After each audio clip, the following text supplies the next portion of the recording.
Yeah. the best way to do it. Yeah, what are you doing? Good job. You got my attention. Thank you for joining, Rebecca. Okay, meeting will come to order. This is December 10th, 2024 meeting of the Bristol Development Review Board. The first item on our agenda, we've got a pretty full slate tonight, so we're gonna try to be efficient. Is the appeal by Ash Smith of the zoning administrator's no action decision issued on June 18th, 2024 regarding the Lathrop Mill, which is parcel number 225040. Subject to Bristol Development Review Excuse Regulations. me. I would like to add an item to the agenda, so I don't want to skip over that item 2 in the agenda. Well, we'll do it at the end. No, it's fine to do it at the end, but I would like to go ahead and add to the agenda. What?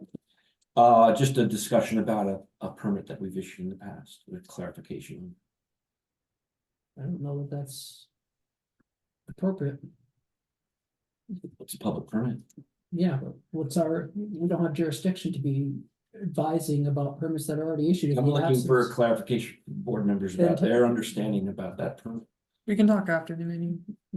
I'd like it on the public record. We'll see, because it's not live. There's not a live controversy. Well, there's a notice of violation. Then we definitely can't have it because the notice of violation isn't here yet. Yeah, but it's not to discuss that specifically. It's to, I would like to get the consensus of the board for their understanding about this permit and see if it matches my own. This is a good point to do it. We're all together. We're We have not, a quorum. John, It's a we're gonna do public- these three first. Sir, We're gonna do these. so three I first. just don't want to miss my opportunity to Yeah. add something to the agenda. You could have brought that up. We're So I would still- like to move that we add a discussion of that, of a permit to the end of You our could have agenda. brought that up while we were sitting here for 10 minutes. Well, the meeting wasn't convened, so You could have let me know that you wanted to do I'm it. sorry, but We've got a full- that's immaterial. I made the motion. All right, So I'd like a second if you would, or whatever. I'm not seconding it. That's fine. Ted? Anybody else out there second to add a quick discussion about a past permit? No. All right, we're going with appeal by Ash Smith. Zoning administrator, no action decision raised, issued June 18, 2024 regarding the Lathrop Mill. So Ashley, you're Ashley, you wanna come up or you wanna sit there? Or- I can sit there. Sure, Because it's also my mom. okay, hi. Hi. And your name, Um, nice to meet you. So you've got, has everybody signed in? we are. Okay, good. So you're the appellant, Yes. so you go first, so we've got your letters, but if you could Yeah. explain your position to the Yeah. board, Yes. Yeah, sign it. swear me. Okay, so it's likely to be. Yeah, hold on. Yeah. That's my reminder on swearing. You solemnly swear that the evidence you shall give before this development review board should be the truth, the whole truth, and nothing but the truth. Absolutely. Thank you. Thank you. Okay, so I think it's gonna probably be an extended discussion, because of the constraints of time. Because I do have 3 pages of material, but I will expedite it. And if I'm to go first, I will just say that we have always been in support of the Lathrop's Mill to be a viable operation, but we also, support the viability of residences, my long-term child care, and also, all the allowed uses, permitted and conditional. And so our goal of this meeting, our goals, is to understand the needs of the Lathrop's operation and the needs of the surrounding residents and businesses, to initiate measures that mitigate noise and fumes while allowing Lathrop's Mill to thrive, and I could include to implement these measures over time to accommodate for the immediate constraints and to acquire funding, subsidize as modifications required. And I guess we have a list of things that we have identified as needs. And we'd like to start with the Lathrop's needs. You don't need to speak, but the question is why do you have to load trucks at night if that is something, if that's a fair question, like, can you do it in the day? Not speaking right now. Mr. Latham, get a chance, you can. Okay, pose well, your that's a question then. question I have Sure, for, and then, hold like, on, let me just explain then, Mr. Lathrop is gonna get a chance, well. Next, we'll hear from the zoning administrator to explain the decision, even though it was. Yeah. AZ's predecessor, and then Right. Mr. Lathrop will have his opportunity as well. yeah. And so, and then we're also wondering if there are ways that can further mitigate the noise and fumes, and what would be the expenses to make those accommodations. And for, as far as our residents in childcare, home childcare.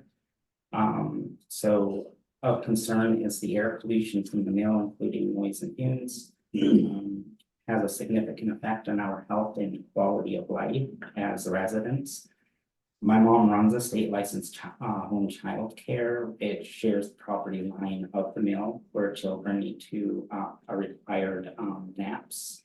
And the fumes can be bad at times from the mill, which affect my mom's health particularly because she's there a lot. And so our needs are for measures to be made to mitigate the nighttime noise, the daytime noise of the chipper, and the fumes, which are, we believe are particularly from one old piece of equipment. And then I have a bunch of evidence. I have a whole page of evidence here that supports, you know, our position. But we also want to accommodate for, you know, we want to make this Is work that for everyone. something? Yeah, it's right Is that here. something, And I is it, now, is it? I have previously copies, submitted, or I'm is it- sorry, I What literally, was the question? No, did you already submit with your letter, or is this new? this is me. Okay. But I Okay, so we've emailed got- it, I emailed it late and That's okay. yeah, exactly, so it goes through a variety of reasons, it is a public hearing, but if you guys would like to look at them separately and take that into account, otherwise I could go over them all, but they're somewhat lengthy. Yeah, well, if you could summarize maybe. Well, and I mean, Is this it? well, I can just kind of go, well, first. So, yeah, Oh, I I'm have with them you. here, I have many copies if anybody wants them. But, and they're up there somewhere, but, so the first is. It's well documented in zoning and medical literature that noise pollution can have adverse effects on the health of residences. Every piece of zoning legislation has air pollution, including noise, at the top of the list. I've talked with the surrounding neighbors in the past, and the majority of them had at least one household member who told me that they were adversely affected by the mill. We do have video recordings of the mill's activity if needed. Children and adults alike live in the South Street neighborhood, and people need to be provided a solid 9 hours each night of sleep. This is the norm of residential and mixed zones. I talked with many zoning administrators throughout Vermont, which are mill communities, and none of them had such nighttime activity taking place. There was unanimous objection to the idea. I talked with another local mill and they never did night deliveries. I believe the Lathrop's mill is the largest in the state, chip mill that is. There was legislation passed a couple years ago which gave forestry manufacturers more rights to accommodate for seasonal activities, including night deliveries. However, there's no mention of loading and unloading trucks being permissible. That legislation does include that if night deliveries are to occur outside of normal hours of operation, that disruptive activity should be mitigated. The mill has existed for around 80 years at the Bristol location and has always, to our knowledge, existed in harmony with the neighborhood. Our family lived on South Street near the mill from 1993 to 2000, which was before the mill changed from a lumber mill to a chip mill in 2003. My mom then purchased her home at 28 South Street in 2011, which is when I began living there.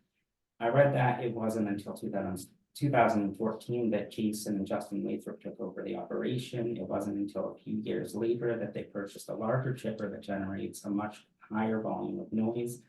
My mom was given verbal permission upon the purchasing the property to have outdoor domesticated animals. However, she had to find new homes for them because the noise level at the mill every time we complain, and since sending the hearing letter, the Lathrop's operation gets noisier, not quieter. The nighttime noise, and we're almost done, seem to have gotten noisier over time, but I also may have just become more aware of it too. Sometimes I am not sure why I wake up at night until I look outside and discover the mill is operating.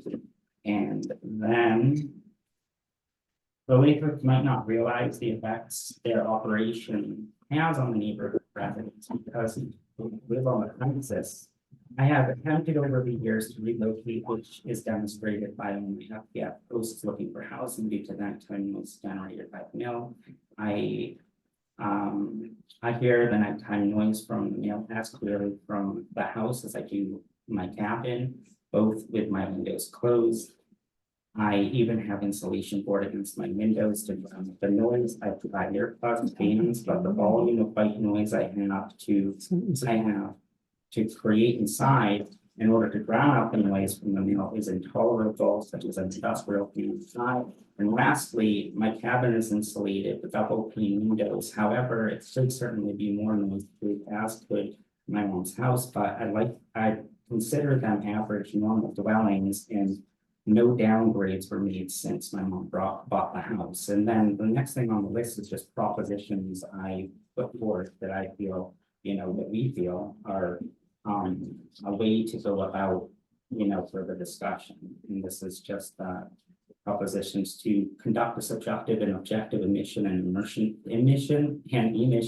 study of the noise in the neighborhood, determine ways in which the Lathrop's current operation can have flexibility while accommodating the needs of residents and other businesses, and that can include sound reducing measures, including mufflers and enclosures, and also it could include equipment modifications and upgrades to minimize air toxicity.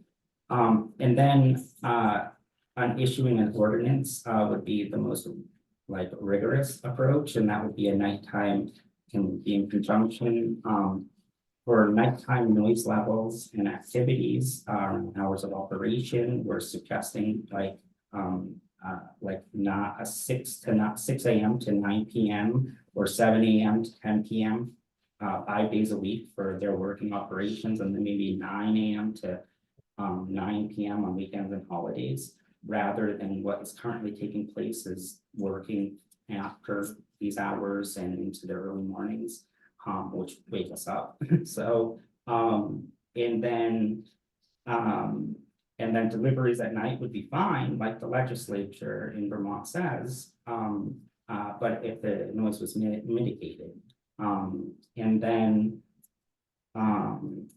daytime noise levels also are an issue, and we have 2 more things and that's it. Daytime noise levels, emissions to not exceed a certain level could be a solution. And then for fumes, same thing, along with potential inspections of equipment. And then I think we could have one thing and say, oh yeah, essentially, as long as the neighborhood is accommodated, we want the mill to take advantage of all the opportunities otherwise provided to maintain and grow their business.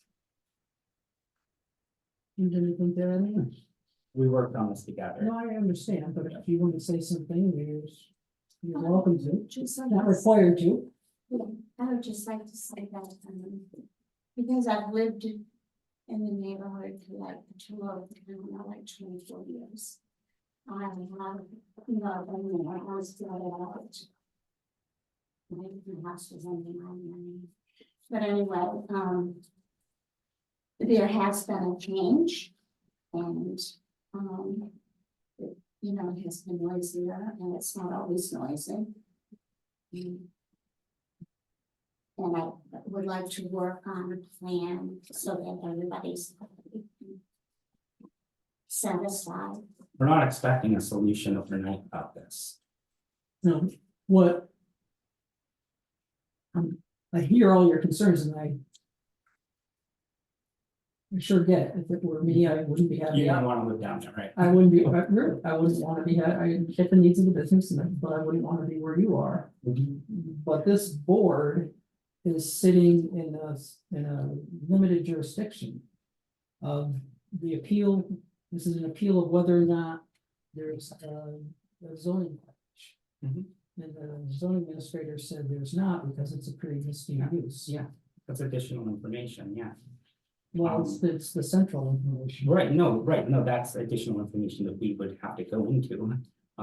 Like. Well, if that's why it's we're a here, so if you. violation. Yeah, Okay, so go there, because, we'd like an ordinance, this board doesn't have ordinance passing power.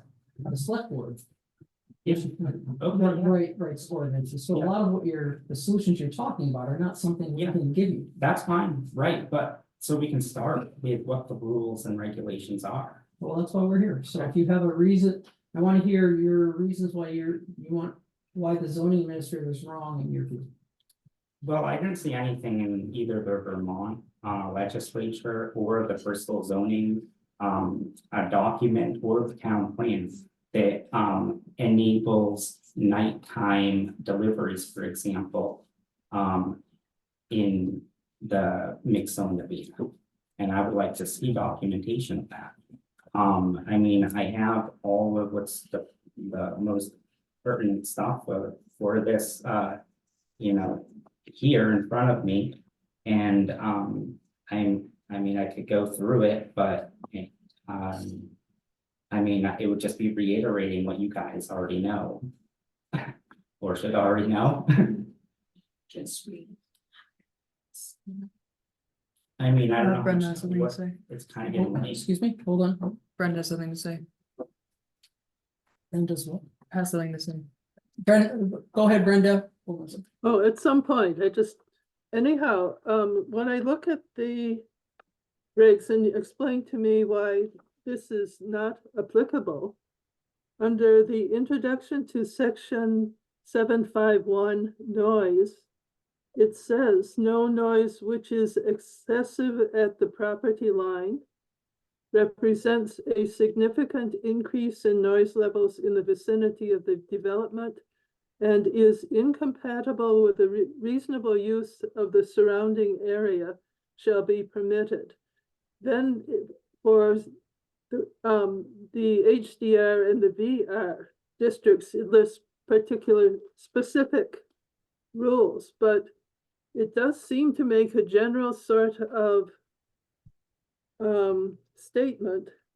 Also in sections 750, it also makes a similar sort of thing, to create, so adversely to affect the reasonable use of the surrounding properties. Well, why don't we, Brenda, why don't we wait for Mr. Smith to finish, and then you can hear from Ash about the research into the decisions about why it's a grandfather. Okay, but what does that mean then forever and ever? If Well, it's grandfathered, Well, that one can make whatever noise one wants for the older. I mean, I really wasn't happy when a nearby commercial establishment Yeah, I know. plowed their snow between 3:30 in the morning and 4. Does that mean I can't say anything? Of course not, but we're jumping the gun here. With a substantive discussion, we haven't even heard from the town. Okay, and one more thing. If some people I can hear well from where they're sitting, but it might be a help if you had people come up to the table so their voice could be picked up by the microphone. Okay, could you hear Mr. Smith? I could hear Mr. Smith. The woman after that, I couldn't tell what she was saying. Yeah, and I can speak even louder. Or you can I- sit here. Can everybody see me and hear me from here? I can hear you, yes. Then I have no reason to move. No, but it's a general sort of thing. Yeah, thank you. Thank you, Brenda.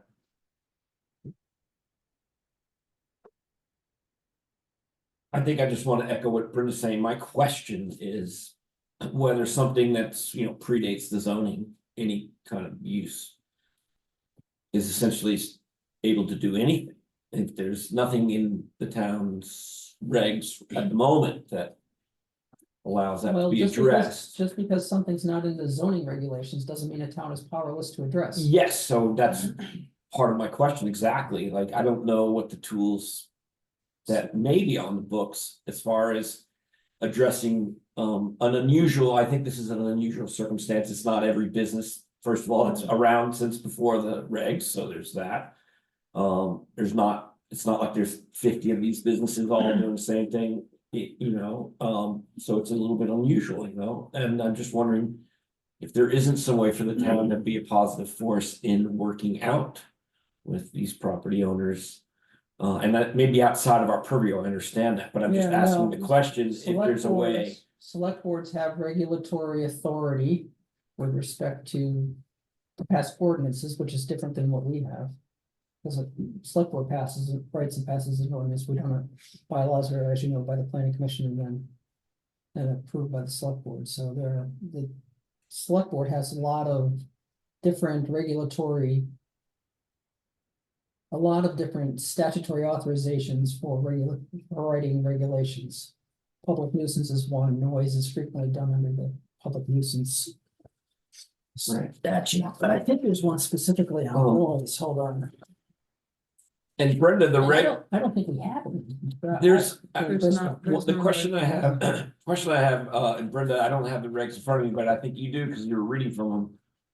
That part about noise where it's not supposed to be a nuisance, oh, nice cat, let the cat read the zoning regulations, that noise ordinance, is that only, or it's not an ordinance, the noise passage you read, does that only apply when somebody's seeking a permit, or is that just in place general? Well, they're subject, they gotta be subject to the zoning authority. So it's only when somebody goes through the process that paragraph or whatever it is No, comes into you're play. No, if you have someone who's pre-existing and grandfathered. The regs don't apply. But where Because- does that, where's that clause on grandfatherness in your regulation? Well, it's generally understood, right? I You mean, know, it's pre-existing, well, here. No, I'm going back to the order that, Yeah, that's fine. are you done? Well, I think Brenda said something that we didn't. Are you done? But, I could just include that, it says, the only thing I found in the town zoning that I was able to find is a simple statement saying. The town recognizes that some industries such as lumber mills and manufacturers and, of forestry products. Although commonly regarded as heavy industry, can be situated and operated with no substantial offsite impact. And we agree with that. We think that they can operate and we want them to operate, but we would like an understanding to take place around how it can be more feasible for us and the other neighbors, because not everybody's used to the tour and they're bothered by something. Can I just say that for decades, for 2 decades anyway, everything was harmonious.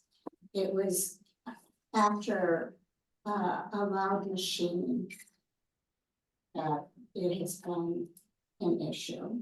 Before that, it was. And the night deliveries. And then I do it as well. Yeah, the sleep disturbance.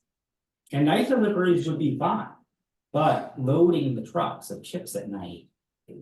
Is kind of a lot for, it's like my question, really in a realistic way, would be to why do you need to do it at night? And if you do, the Vermont legislature permits that. To inform you all, I believe it's under a state legislation, but they say it has to be mitigated for the surrounding environment, including residences. So if you but I just don't, it's gonna take a lot to mitigate that. It's loud and you have neighbors around you. Right? Anything else? That's fine. I mean, I could go into the legislature if you guys wanted, but essentially that covers. That statute doesn't apply, isn't part of our, whatever statute you're referring to isn't part of our purview. Okay, that's fine, right, so I guess we can just resume as to like what's grandfathered and what document. Now, let's, and what if Brenda has if to you're say. done, then we'll hear from the town. Okay. Go ahead, AZ. Do you need to swear me in? Oh, you didn't swear before? Can AZ, do you solemnly swear that the evidence you shall give before this development review board shall be the truth, the whole truth, and nothing but the truth, so help you God? I swear. Go ahead. So the letter was originally sent by my predecessor. It was originally sent July 11th, 2022. and it was reissued June 18th, 2024. That reissuing reopened the appeal period Tell me the reissue date. June 18th, 2024. Okay, sorry. In that reopening of the, in the reissuing of the letter, the appeal window of the decision reopened. In Chris's letter, he stated that the Lathrop Mill is a pre-existing use. He references the village mix zone, which the mill is located in. Defining the zone as a district that shall promote opportunities for employment and housing within easy reach of the walkable core of the village. It promotes mixed-use development, such as residential, commercial, and light manufacturing. Chris also defined sawmill, which is listed as a conditional use in the village mixed zone. A sawmill is defined in the Bristol regulations as an operation, facility, equipment, or machine that has as its primary purpose the sawing, planing, refining, or processing of logs, trees, or rough timber into rough slabs, firewood, lumber, wood chips, wood pellets, flooring, paneling, or other similar value-added wood product manufacturing. Sawmills include storage of raw materials and finished products. In Chris's letter, he states that the mill has been operating since the 1940s. I did research to find that the mill moved to that location in 1947. The first records of Bristol zoning that I have found were from 1968. Therefore, the mill began its operation and its use of that area as a sawmill lumber use in before zoning and became a pre-existing use. Bristol zoning does have a section on nonconformities, which would be used in a case for use that is not conforming to the regulations. However, the mill is a conditional use in this district, and it is also pre-existing any zoning ordinances, therefore being grandfathered in. The section 411 is covers non-conformities and has 5 sections that Excuse me, sorry, go ahead. 5 sections that dictate what is considered a non-conformity. Most importantly, subsection 3 shall not be reestablished if such a use has discontinued for a period of 2 years or has been changed to or replaced by a conforming use without approval by the Development Review Board. From the research, the mill has been operating as a mill since the 1940s with continued use without discontinuance, and therefore is a pre-existing use. It's also Whoop, therefore, whoop, yeah, whoop, whoop, whoop, whoop, whoop. changed Nate, to a check. stop. You don't get to speak out of turn when Okay. he's speaking. When the mill was changed in 2003,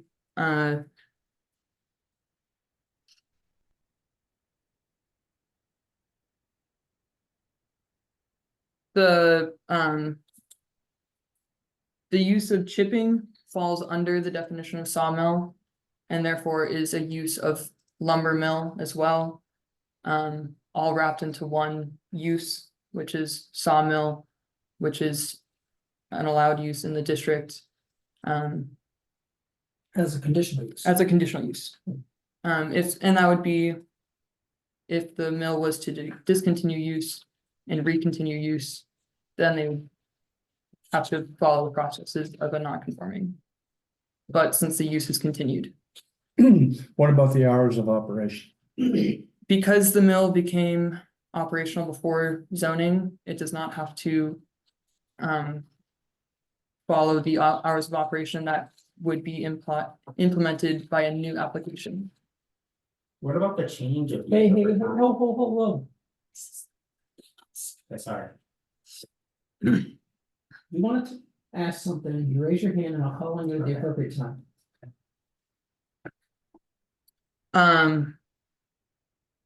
If there was a change in use from lumber to, let's say you started making coffins for 5 years. Back to the future. Yeah, started making coffins for 5 years and then went back to lumber for lumber, that would constitute a change of use. However, since the use has been for lumber sawmill since its operation. And so they have a carte blanche to do whatever they want to do and they can do noises they want No, without anybody having anything to say about it. not necessarily. Okay, no, I'm just putting, yeah. No, Did you look at 352? That seems to me to be the one that actually is most specifically applicable.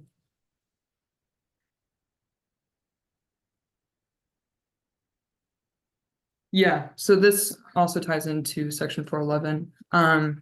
So section 352 states that if a use which existed prior to the effective date of these regulations and which is listed as a conditional use in the district in which that use is located. One, is the proposed use to be changed to a different conditional use? No, it is continuing on as a sawmill. Two, the area of the parcel that the use occupies is proposed to be increased or decreased? No. And three, the footprint or volume of the structure within which the use is located is proposed to be altered? No, they have not made any proposals for these. You got anything else? Or should we- The only thing I would say is, a large part of this is if there's an increase of production, which in my research, Mhm. and that's in I section, mean, I don't know, I don't see that in 352. that's in 411. But that's non-conformities, which does not apply to this because this is a pre-existing conforming use Well, or existing conditional use. That's yeah, I mean, this is a rather unique, 352 is a rather unique provision. I don't usually see that in zoning bylaws, but it's first time I've ever seen something like it, but it's the first time it's ever come up before the board. But it seems to be directly applicable. You done? Yes. Mr. Lathrop? You have the floor. You want to respond? Do you want to swear in? Oh, Yeah. we need Oh, it. sir. Oh, You, so that's right, yeah, thank you. Mhm. The image should give me this development review board, shall be truth, the whole truth, and nothing but the truth. Yes. Thank you. Go ahead. so we need a history lesson, I guess. What, You want before, me to sit up here? sure, the floor is yours, you know, you've heard the concerns. Yeah. And this is your chance to, respond, and if the board has questions, there'll be time for that. Okay. Everybody knows who I am. I'm Jason Lathrop. 6 generations. We've been sawing lumber here in the town of Bristol. We started up in the Bristol Notch. Moved the mill, when they run out of timber up there, whatever they did. Up to Waltham. And then my grandfather, my great grandfather. Purchased this piece of land down here from, I believe it was from the coffin factory. Yeah. So that's where the mill got moved in the early 1940s. From there. It steadily grew. They expanded. In the early 70s, my father, we built what we called a big mill. Saw more production, and then in the mid-90s, we built another mill, we expanded some more. And that's when my brother and I, and my father, we took it over from my grandfather. We had been sawing lumber, bringing logs in, selling lumber out. Back in the 60s, we were the first sawmill in the state of Vermont to put a chipper in the mill and to chip the slabs. When was that roughly? That was in the 60s. That's when chipping started? Yep. We were purchasing slabs from these other sawmills around the area. We would buy them in on weight, because we had a lift set up with scales in it. We buy them by weight and then sell the chips to International Paper. This was before me, but and then the smaller sawmills started going out of business, but it was being mills like Clifford Lumber up there. They don't have a chipper, so they would sell their slabs to us and we would chip them up. So we've been chipping, Just to be clear, so slabs that first cut off a Yeah, log? yeah. This To- is to kind of square, hard, yeah. To square it up. Okay. yeah, it was the same thing, and then if the log was no good, the whole log would go to the chipper, the same thing, to make chips out of it for the paper process. So anyways, as time went on, we were sawing lumber, doing all that, we had, 3 full-time truck drivers that were delivering the wood, lumber. And they would leave anytime, 7 days a week, to deliver the lumber to where I had to go. It could have been 1, 2 in the morning, they would get in their truck and leave and deliver lumber. The other thing that was happening was logs had to come in to keep us on that. So logs were able to come in 7 days a week, 365 days a year, whatever. We never had any restrictions on that. And then, the other thing that we had going on there too is, we dried our lumber. So we had dry kilns. We had 250,000 board feet capacity of drying. So what that entailed was dry kilns with fans running all the time. They were on 24/7, 7 days a week. We had a big boiler, we used to burn our bark and to make steam to dry the lumber. But that was all noise that was going on 7 days a week, 365 days a year. Fast forward to 2001, we had a major fire. We lost our big mill. At that point, we had 85 employees working for us. So at that point, we had to lay off, over half of it. And our plan was, the mill, the little mill that we built, where we're housing our chips right now. We're gonna keep that running and try to. So that pre-existed the fire and Right. it didn't get burned. No, it did not get burned. So we tried to limp along and for another 5 years, about 2006, 2007, right in there. Is where we decided to, call it quits on sawing lumber. So we had an auction. Then sold the equipment there, but prior to that, we have been logging and chipping more out in the woods. We were bringing the chips back to the mill.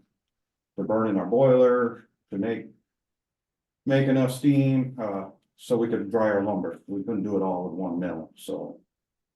We had been chipping right along then.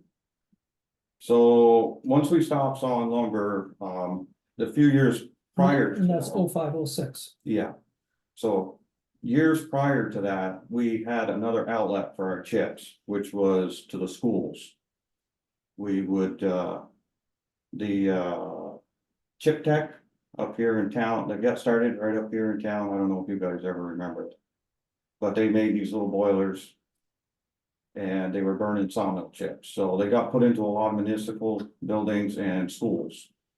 So we were one of the first ones to supply chips to those, so we were making those and selling them to them right along, and then when we stopped sawing lumber is where we really ramped up chipping roundwood and making a screen chip to sell to the schools. So we had, I don't know, around 20 to 30 accounts at one point we were running. Most of that was in the winter time. But, I don't know, about 15 years ago, Middlebury College came on. So the first 5 years of Middlebury College, we were supplying them with chips. But they were going through a broker and a lot of those chips were going out of the woods. But, and so, What do you mean? we chip tops in the woods with a chipper. Yeah, so- And make chips, cause they told us that they could burn anything, hard softwood and everything, so. The first 5 years, that broker told us we could bring in whatever, well. The quality of the chip was not what they could burn in their system down there. So they were having a real hard time with that broker, and that broker was at the end of his contract, and Middlebury College went to the excavation guy that had been working for him for 20 odd years, which was Chris Acker. And they asked Chris Acker, is there anybody around here that can supply us with a better quality chip? And Acker already knew we were supplying schools with these cleaner chips. So that's when we started working with Acker. He got the contract and we provide What, him. the kind to haul chips? Yeah, he hauls the chips. And we provide them. And what we did was, you know, that building that housed that old sawmill that didn't burn is where we put our chips in. We have a storage there, five to six loads, so. Acker can come in and haul the chips to Middlebury College 7 days a week, 365 days a year, whenever they want. And the 11 years that we've been doing it, we have not let them run out of chips. So one of the things that you have to understand is when you run a boiler, a wood boiler, you cannot let them run out of chips, and the temperatures drop, and the up and down temperatures cause a lot of problems. So anyways, we're at the point where we're still doing the same thing. We are really downsized at that yard. We only have one guy that makes the chips in the yard and a part-time mechanic. The rest of the stuff, we run a logging company, so we're doing logging and chipping out in the woods on private land and government land and whatnot. So do those chips come to, So what we bring to the yard is firewood.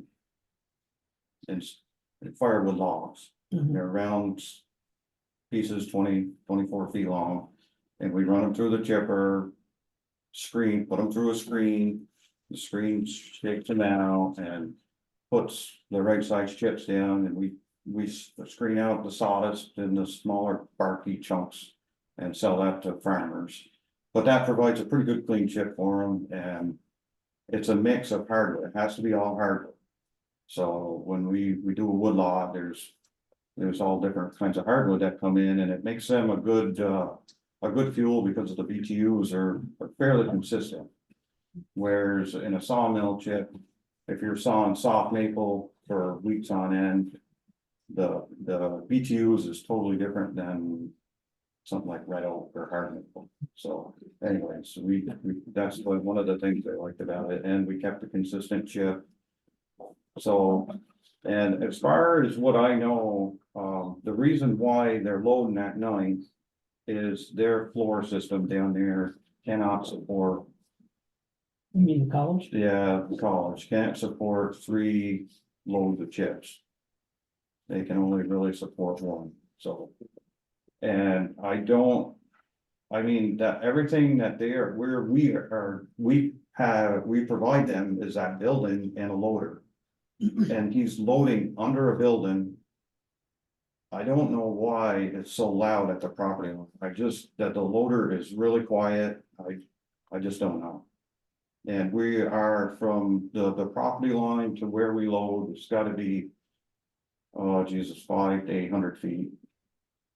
It's nowhere near the property. But So it's that Chris Acker who's loading yeah, the truck? it's our Or loader. it's your loader guy? Yeah, he has the truck and the trailer that delivers the chips. And so your employee loads the trucks? No, his employee loads that. Oh, okay, because that's happening at night. Your guy who makes the chips, he works during the day.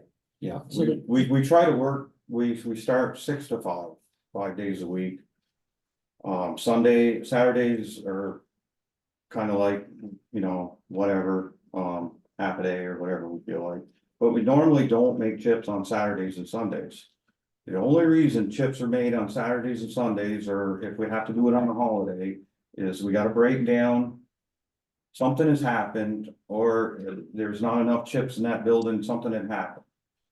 We do not like to run on Saturdays and Sundays, so I know because noise is a problem with neighbors. So is the college the sole source of the No. customer with the? No, we provide Mount A, well, Acker provides Mount A's. Yeah. And then We started, since Johnson went out of business down there, Right, we picked up CBU up here and Westford, we picked that up this year too, but so. those are.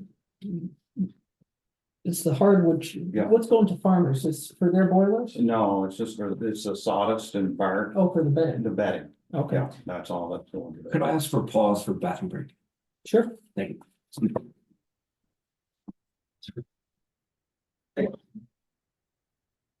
But if anything, we downsized. So you said Mononade, CBU, and is it Westford? Yeah, Westford Elementary. So does Mononade burn the same kind of chip that Middlebury College does? Yep. Yeah, okay. And Westford does too. Yeah, they like the 2-inch. It's a 7/8 chip, basically. 2 inches and down. That Mononade boiler went in one sometime. We were the, 2000 and yeah, my son graduated in 2008, so it was sometime in that time frame. yeah, no, we've been the only ones that have provided them with chips and we've never let them run either. How much does an average chip weigh? Well, it all depends on the species of wood. Oak, red oak. Oh, It's a single chip? it's a, Yeah, it's yeah, a little so I'm wafer, just- I mean. Yeah, I'm just curious, is it like a couple ounces or? Yeah, Yeah, probably is, okay. yeah, and then it all depends on the dryness. Yeah, this has nothing to do with anything other than my curiosity. But they all do burn different, every species does. And so you were saying, Jason, that the rough dimension, I think it was between 2 and 3 inches, Yeah, 2 inches, yeah, 2 inch diameter? yeah, it's about a 7/8 of an inch thick. And wafer about 2 inches. Okay. Yeah, All right. Let's just wait for John. but we definitely have been chipping way before zoning. There's no question on that. No problem. Uh, Does that, go. Cover, you ready for questions from the board? Yeah, sure, Okay. I mean, that covers pretty much everything I need. Any questions for Mr. Lathrop, Rebecca, or Brenda? Brenda does. Go ahead, Brenda. So of all of the operations that you carry out, Jason, which ones are extremely noisy? Is the chipping extremely noisy or? I can't understand her. Which of the operations that you do are noisy? Well, it would be the chipper is what's probably the noisiest, because when the wood hits the wheel and it makes noise, when that chip in action, and then everything is steel, so then it blows it. And it blows it into a steel kind of a bin. From there, it gets metered out with augers in the bottom over the screen. So when it hits that, that's probably the noisiest thing that you're gonna hear. Well, the equipment you've got is a chipper and a loader, right? Is there Yeah. something else? Well, yeah, there's a log loader that feeds the chipper, but that, it's not noise. That's the claw. Yeah, right. Your backup beepers and you were in that. No, process? and that's one thing that Acker did, that they were complaining about the backup beeper, so he did. Put a quieter beeper on the back of his truck, because Middlebury College requires They it, wanted it to. and we do the lights. So we don't have backup beepers, or we could. Oh, you mean backup warning lights? Yeah, yeah. So, I mean, that would be a real nuisance, but under OSHA regulations, it's supposed to have beepers. You gotta have like- something like that, right? Right. I mean, OSHA makes So, them, yeah. yeah. But so you've got like a hush beeper over there or whatever in the lights. Oh, yeah, it's just Yeah, the even light better. instead, Right. right. Question, Brenda's done. And Brenda could continue. please. go ahead, Brenda. Okay, so from what you said, it sounds like you don't usually chip at night. You do 8 to 6. Right, we do not chip at night. And not unless there's, a major catastrophe or something, but no, we don't. Well, so you said chipping, you're running the The chipper, yard from between 6 AM and 5 PM Monday and Friday. Yep. Okay, yeah, and the chipping normally starts, I mean, between 6:30 and. You know, goes up to 5, maybe, but it's not the whole day. He normally chips for a couple hours and then he has to bring wood over and, then that stops the chipping process, cause. He's gotta bring wood to himself, cause there's only one guy in the yard doing it. So, So what is the problem at night? I guess what the Is problem, it- I is it don't, I just- don't, Is it just loading the trucks? I guess That it need to be is. loaded at a certain time on occasion? yeah, that it. But you're saying on occasion, they're saying it's happening a lot. I mean, Steve, when the college wants a load, they have like, you know, they see their bin gets down and they only have. So many hours to get down there, so you get on a rotation and say you start at 7 o'clock one day. Well, they burn that load, they burn 2 loads a day, so that's 2 tractor trailer loads a day. So if they get on the wrong rotation, they could be loading at midnight. If they run out and they can't make it till morning. And they don't have like a stockpiling situation. No, that gives them we're- some slack, some We're flop. the stockpile. Yeah, you're, And they should be able to take 3 of these tractor trailer loads, but they can't. Their floor system does not handle it, I guess, they have all kinds of problems. So just do What do you- one load. you mean floor system? I thought you just meant space, or is there some sort of feeding? Yeah, like but a they feeding floor, feed yeah. it Water floor. into, yeah, into And there, that's where they can't have, right, the okay, weight, so it's not just square, it's not just footprint, square foot. Right. It's something to do with their mechanism. right, their Can't handle the mechanism, full- that's why. Mhm. And trust me, Acker does not like that either, cause he would rather, you know.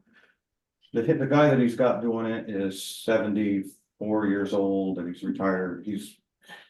You know, he doesn't really care, but he's at the age where he's gonna have to, the Acker's gonna have to find somebody else, so it's gonna be hard to find somebody.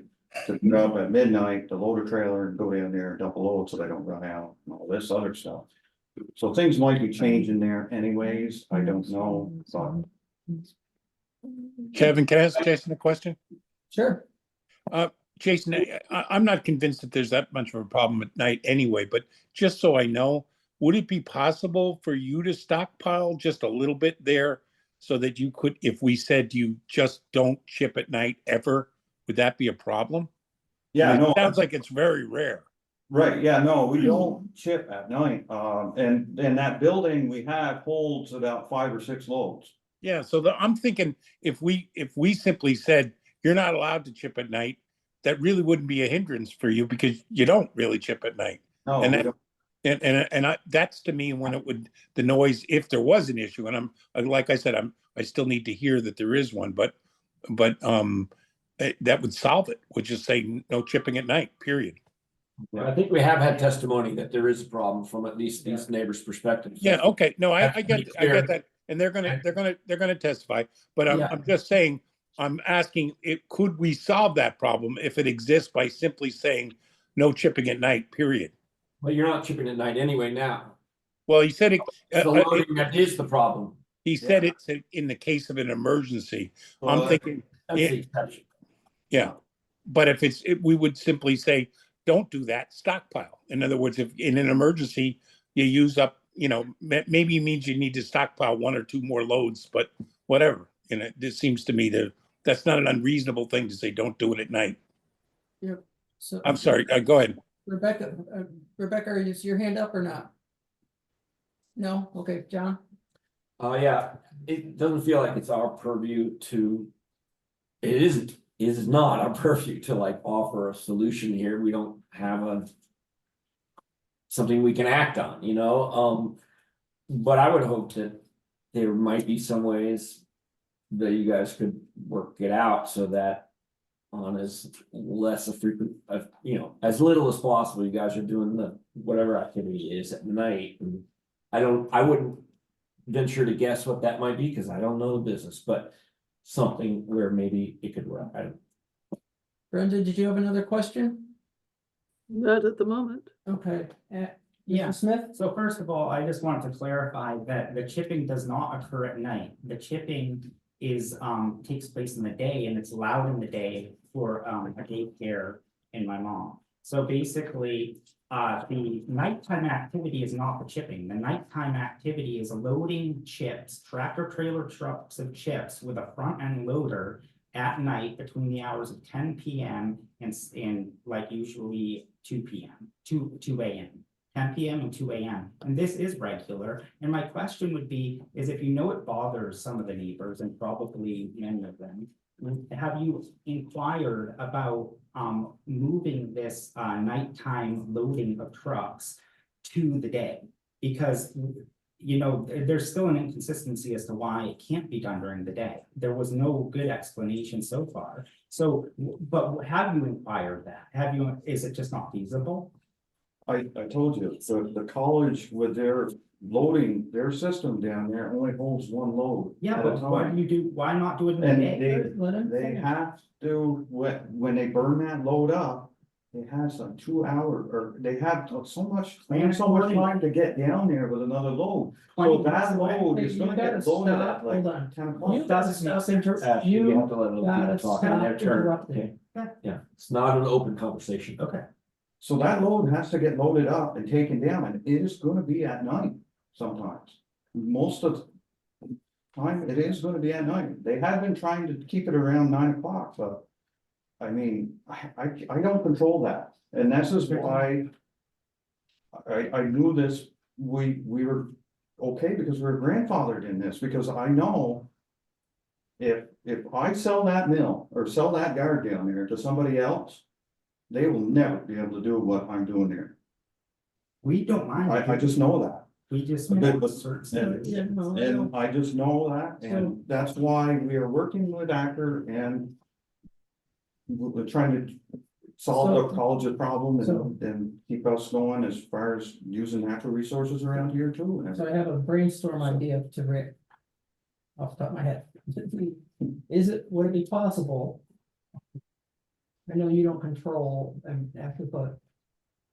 These are, well, are they tandem loads or are they tractor trailer loads? Tractor trailer loads, they're 30-ton loads, Right. 100,000-pound loads. Yeah, okay, so could 2 trailers be loaded? Waiting. For pickup at, for a tractor to come hook on at night. Take it down to Middlebury College. That would work good in the summertime, but Mhm. the wintertime. They freeze, The chips freeze. They in the freeze. bed. yes, they do, and that's the trouble we got. Right now, they've started on, Are these dump bodies? no, they're the shuffle floor, the Okay. live bottom, live floors. Okay, And they freeze. I mean, even in that building down there, if we chip them and load them into a trailer, they gotta be unloaded within so many hours or they do freeze in. okay. And that, because it has moisture when we do the chipping process and they do heat, Mhm. the chips do, so. Yeah, no, in the summertime, that would probably work if you had 2 trailers and you could do that, but it's the winter time and then right into. But they've already started not loading their trailers during the day. So they have to load them at night now Because the winter. because of the winter. Yeah, So, well, when it's not winter. That would make things better I- for the neighbors for yeah. at least part of the year. I'm sure they'd appreciate it. I have been thinking about, the noise problem, and I've been trying to figure out a way to mitigate some of it. And the proposal I'm thinking about doing is, building a berm on the property line. Maybe about 20 feet high. That way you would not see the lights. And a lot of the noise would get deflected and absorbed. I was thinking on the same idea. I can do that fairly, that would be easy, we could try that. Cause we get a lot of bark that comes off these logs and it mixes with the dirt, we have to scrape it up and clean our yard. So that, we're always having troubles getting rid of that stuff, Hills takes a lot of it, they use it on their fields and stuff. Is it a It's an organic- Spontaneous combustion. No, Issue when it no, piles up. No, it's kind got of like dirt in it. composting, dirt, basically is what it is. Could you do that? I mean, I know you stockpile round logs Yeah. a lot and. what Yeah, if- and that's what, you know. What if you sort of modeled that out as a sort of, some sort of a fence of berm, whatever, that just with, so you could see how it works before you. Well, no, build a I- berm. Well, see, he was saying, one of his past things that when we had the, roll logs there next to the property line. And it was up about 20 feet, 30 feet high, whatever it is, it did block out a lot. Did that help? Yes, Seems so. because in the So day, maybe there's something in that direction. Right, and then, but I can't leave the logs there because we use them and stuff, Right. but this dirt I can, and, you know, we would, be on the property. Yeah, there may be a variety of techniques that will mitigate, That'll, not solve, right, it'll. but soften Yeah, them. and you might find a way to, maybe something less intensive as a berm that does the same thing, could be a And that's what this stuff homemade is. wall or some, No, something. Yeah, but this dirt will, it'll absorb a lot of the Yeah, sound and and sound is. it'll vegetate. Yeah, and- and sound is in many instances not totally, but it's a line of sight thing. You break the Right. line of sight, you're taking Yeah. care of a lot of the problems sometimes, so. So that, because we do build a pile of dirt over and out of the way right now, whereas I can put it here and build that, try that, but and that may be why it's been noisier, especially when I have to work, I had to make animals, Right. animals. And I waited decades to, so I had it, but anyway. When the logs were lined up, it definitely cut down. it did, okay, yeah, I figured it probably did. Yeah, But I, and yeah, but obviously then- it would, yeah, you know, and it absorbs what absorbs, right. you know. Well, Mr. Chairman, can I propose that we move on and maybe after some closing statements, I mean, this has been instructive. Yeah, no, yeah, we're moving late here, go ahead. Thank Mr. you. Smith, you have any I- questions or statements? Yeah, well, thank you, Jason, and I'm just wondering, so. Moving to the day is just not feasible, and you've explored that, is what you're saying, like moving, because I'm wondering, like building a wall versus loading the trucks to the day.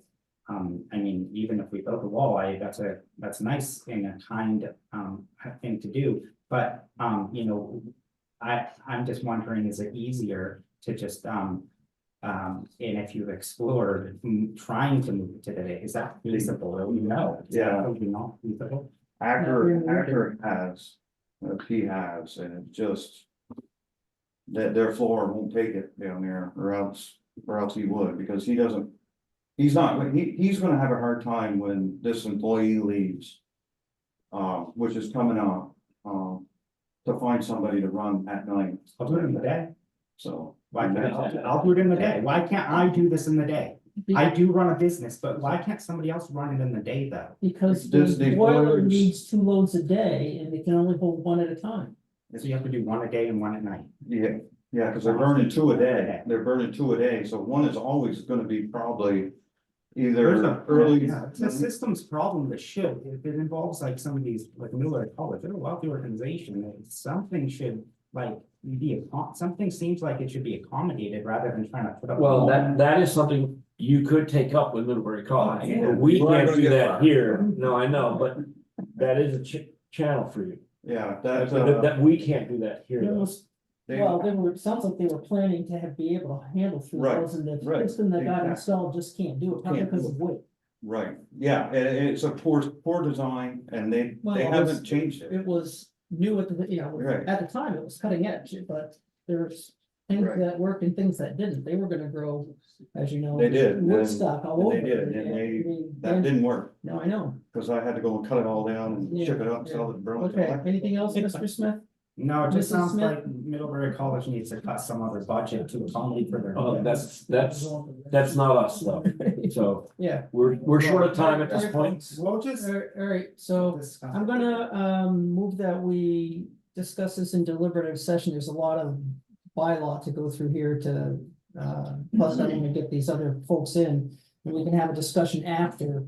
And the first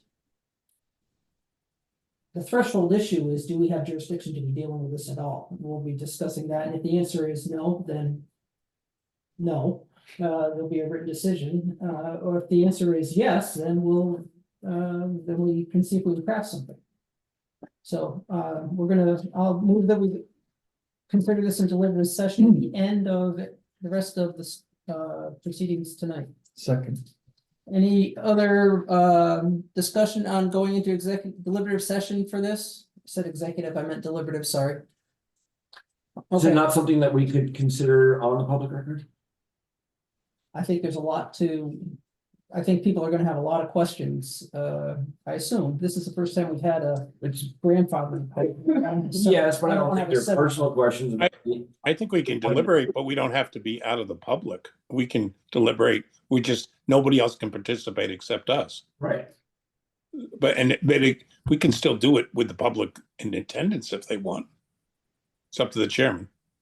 Well, I said my piece. If I think there's an opportunity here or need to have a bit of a discussion about how the law of grandfathering works, and it may end up with a more extended discussion. We've got 2 more to go here, so if you want to do deliberative session after these other folks take it out of order, that'd be okay, but I'm concerned about. No, I agree with that. The only thing I'm saying is when we deliberate, although the public can't participate, we can do that in front of them so they can see what we're talking about. But I agree, let's save it till a little later in the evening. All right, so I'll change my motion to table this until discussion for deliberative session until after the other applications are done. Second, All right, That's for a deliberative session in public.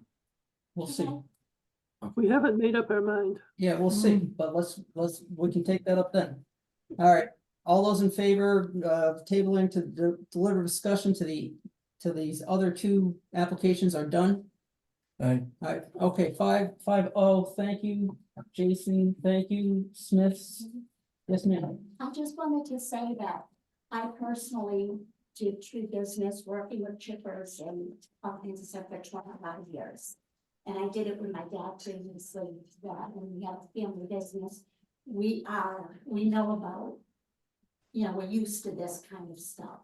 That's what I'm saying. Okay, We've been doing the business, they're still doing it. thank you. All right, we're moving on. The next is permit number 22-403. Thomas North Street LLC, parcel 205-112-21, requesting preliminary plat review, 6-unit PUD, subject to Article 9, Section 931. Jason's here. All right, Sorry to hold you up. well, hopefully everybody's warmed up. So, oh yeah, we got you folks, everybody. You solemnly swear, thank you, that the evidence you shall give before this development review board should be the truth, the whole truth, and nothing but the truth. I do. Thank you. So, by way of history, we've had a previous design for this as a sketch plan. Correct. Did we have a preliminary hearing on it, or was it just sketch plan? No, just sketch. Okay, so now we've got a very different sketch. It was different number of lots. It was laid out a little differently before. We It was had different a number. different number of units, we Yeah, scaled back. yeah, okay, so this is a major, but it's, but the design is different from what we saw before. Correct. So walk us through, please. Sure, the previous sketch plan, I'm going off memory, parcel size is the same, 9.08 acres. Right. Situated north of Pine Street and west of North Street. Previously, we did have 3 units here, and we did have 3 units coming in off of North Street, so we did scale that back. As proposed, we went back to the drawing board. We had a few iterations with getting through the water department and actually hooking on how they wanted us to hook on. That was some of the biggest challenges with the project to date. But we did land on, or Adam and Amber landed on 2 duplex units on the easterly side. The property is divided by a nice little natural sort of dry swale. It does flow during heavy rain events, but for the most part, it is dry. There is a wooded area in between. You can see the tree lines in where the swale is. That's mostly wooded. There is a little opening. And then off of Pine Street, off of Pine Street, we'll be bringing in 2 3-bedroom, single-family homes. There's a meadow there. We'd be able to, cluster those 2 houses, one of them which Adam and Amber want to build and reside in one of them, and have the option to build the second one. So, like I said before, we did But a get, total of 2. but a total of 2. Yep. Just a And- quick question before you go for it. We did this subdivision, I think, like, Sketch plan. no, but is this one piece and? Yeah, so, and that's what I wanted to clarify too. It's actually not a subdivision. Gotcha. We're not actually subdividing. We're not, Well, that was one of my questions. yeah, it's staying all as one parcel. That's the best way that Adam and Amber feel they can market, and they'll be the ones that'll be renting and managing the housing units for the 2 So you're not even gonna put footprint subdivision?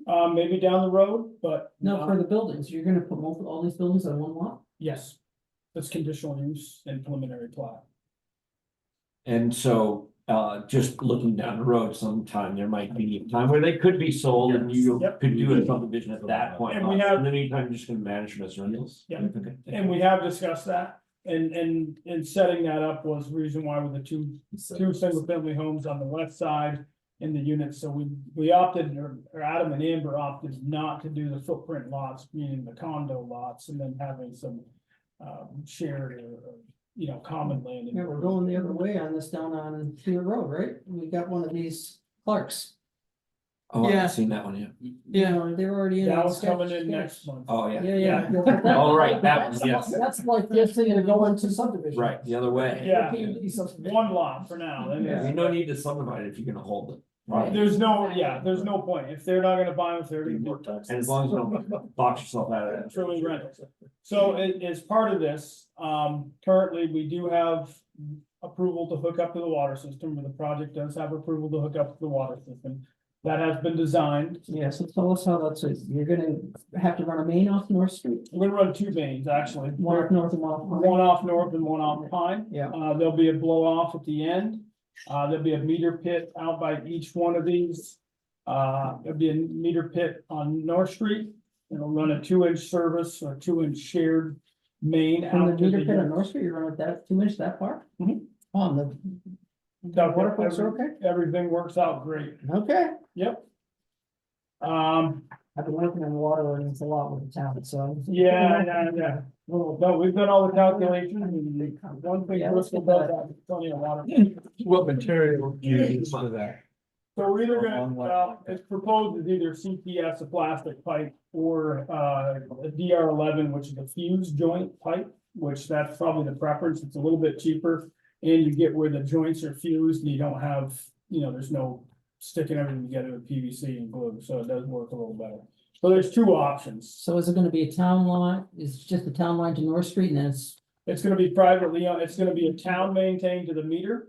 And then after the meter, it's gonna be owned by the homeowners association, where's the meter though? On North Street? right on North Street. So. Meter always has to be in the right of way. Well, I know, but sometimes we're we're getting an easement on the right of way, in the right of way for the meter and then. We went through many iterations. I know, of this. We tried to put the meter internal to the property and that was shot down. So on Pine Street, where you're going up to the curb stops, Meters out by the Pine Street. all right, so it's gonna remain private from Pine Street up to the curb stops. Yep. All right. So you're responsible if it breaks. Correct. Yep.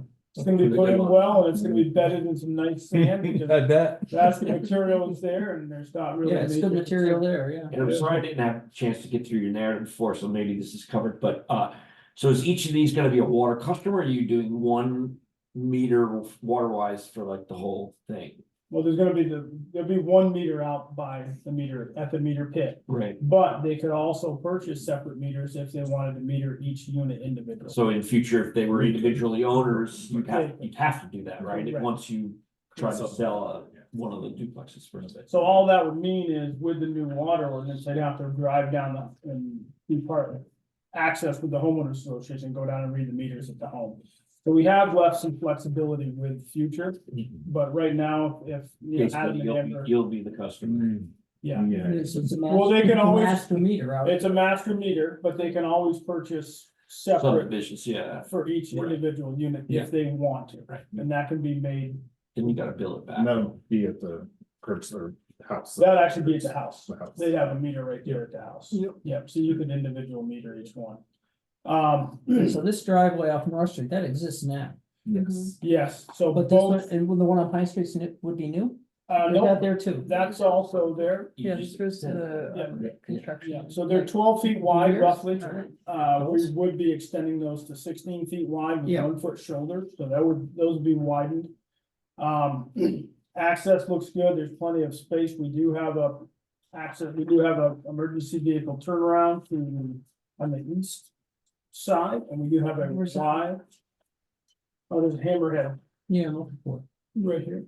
Oh, there it is, I see it. Right at the end, so we do have a turnaround access, getting back quickly to the water and wastewater. And that's what they like, right? They They don't don't necessarily want want a cul-de-sac. circle, they want it. No, no, I'll be honest with you, cul-de-sacs are pretty ugly when you're talking about 2 or 3 units. It's nice where you can get back in, we do have a 60-foot radius or 60-foot length, and we do have 30-foot radiuses where you can. So the turn fire around. guys like this solution. Absolutely. Yeah, we've heard that the days of the cul-de-sac have passed as far as the fire department are concerned. Yeah, I had no idea. And building them and making. Well, them. lots. What would, there would be no Melrose place to cul-de-sac, you know, like cul-de-sac.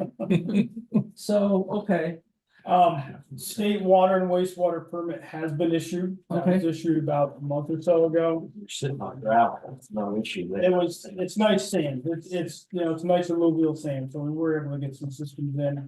All conventional systems, great spot for a little condensed residential development. Coming in, there's, new homes that were gone out in the front that were also approved, tiny homes. This is gonna be much along the same, where do you mean, the Fuller? yeah, the Yeah, fuller property. yeah, okay. So we're gonna be, you know, the driveway. Not so would- tiny. Yeah, Not so tiny. In the end, I Yeah, was gonna say. they all got garages after. They're cottages. Yeah. The intent was there, right? The intent could change. So So all the replacements are on this on-site too. everything's there. For the two on the east side, we did not need replacements. Those are pressurized and sized at 150%. In accordance with the regs, you don't need replacement areas. So the two duplexes? Yep. Yep. And that's all in the wastewater. plant. That's all in the wastewater permit. Same thing, we do have a replacement area for one of the single family homes and with the good soil. When you have good deep sands, it's not hard to size up systems at 150% and move away from. It allows more flexibility in design. We're able to push the houses a little bit closer to the west to try to get them away from some of the properties that are over there. And still maintain a good adequate space in between where those dwelling units are. So that covers water and wastewater. The property does have an Act 250 permit with it. We It do, does? yep. So we have to make sure we have the Act 250 pretty well teed up. We have sign-offs by historic preservation, wetlands and prime ag, and those were So included. it's pending. It is, Okay. yeah, but we can't submit until we Sure, have, no, I understand. I Your local- thought you meant there was already one in existence. there is. That property is, Adam and I, when we went through the project, realized that subdivision his dad did. Well, it's an older subdivision. Long time ago, was subject to Act 250, and then it was on this deed. That was a discovery after we started. Okay, so you're amending? Yep. Okay, Shouldn't really be an issue, got it. have everything pretty much ready to go. Stormwater, also has been pretty well designed. I think if you went to the SW2 drawing, that sort of shows it best. Alright, that's, I have it here. One, two, and three. Can you put it up? Yep. There's a few. That's the one, yeah.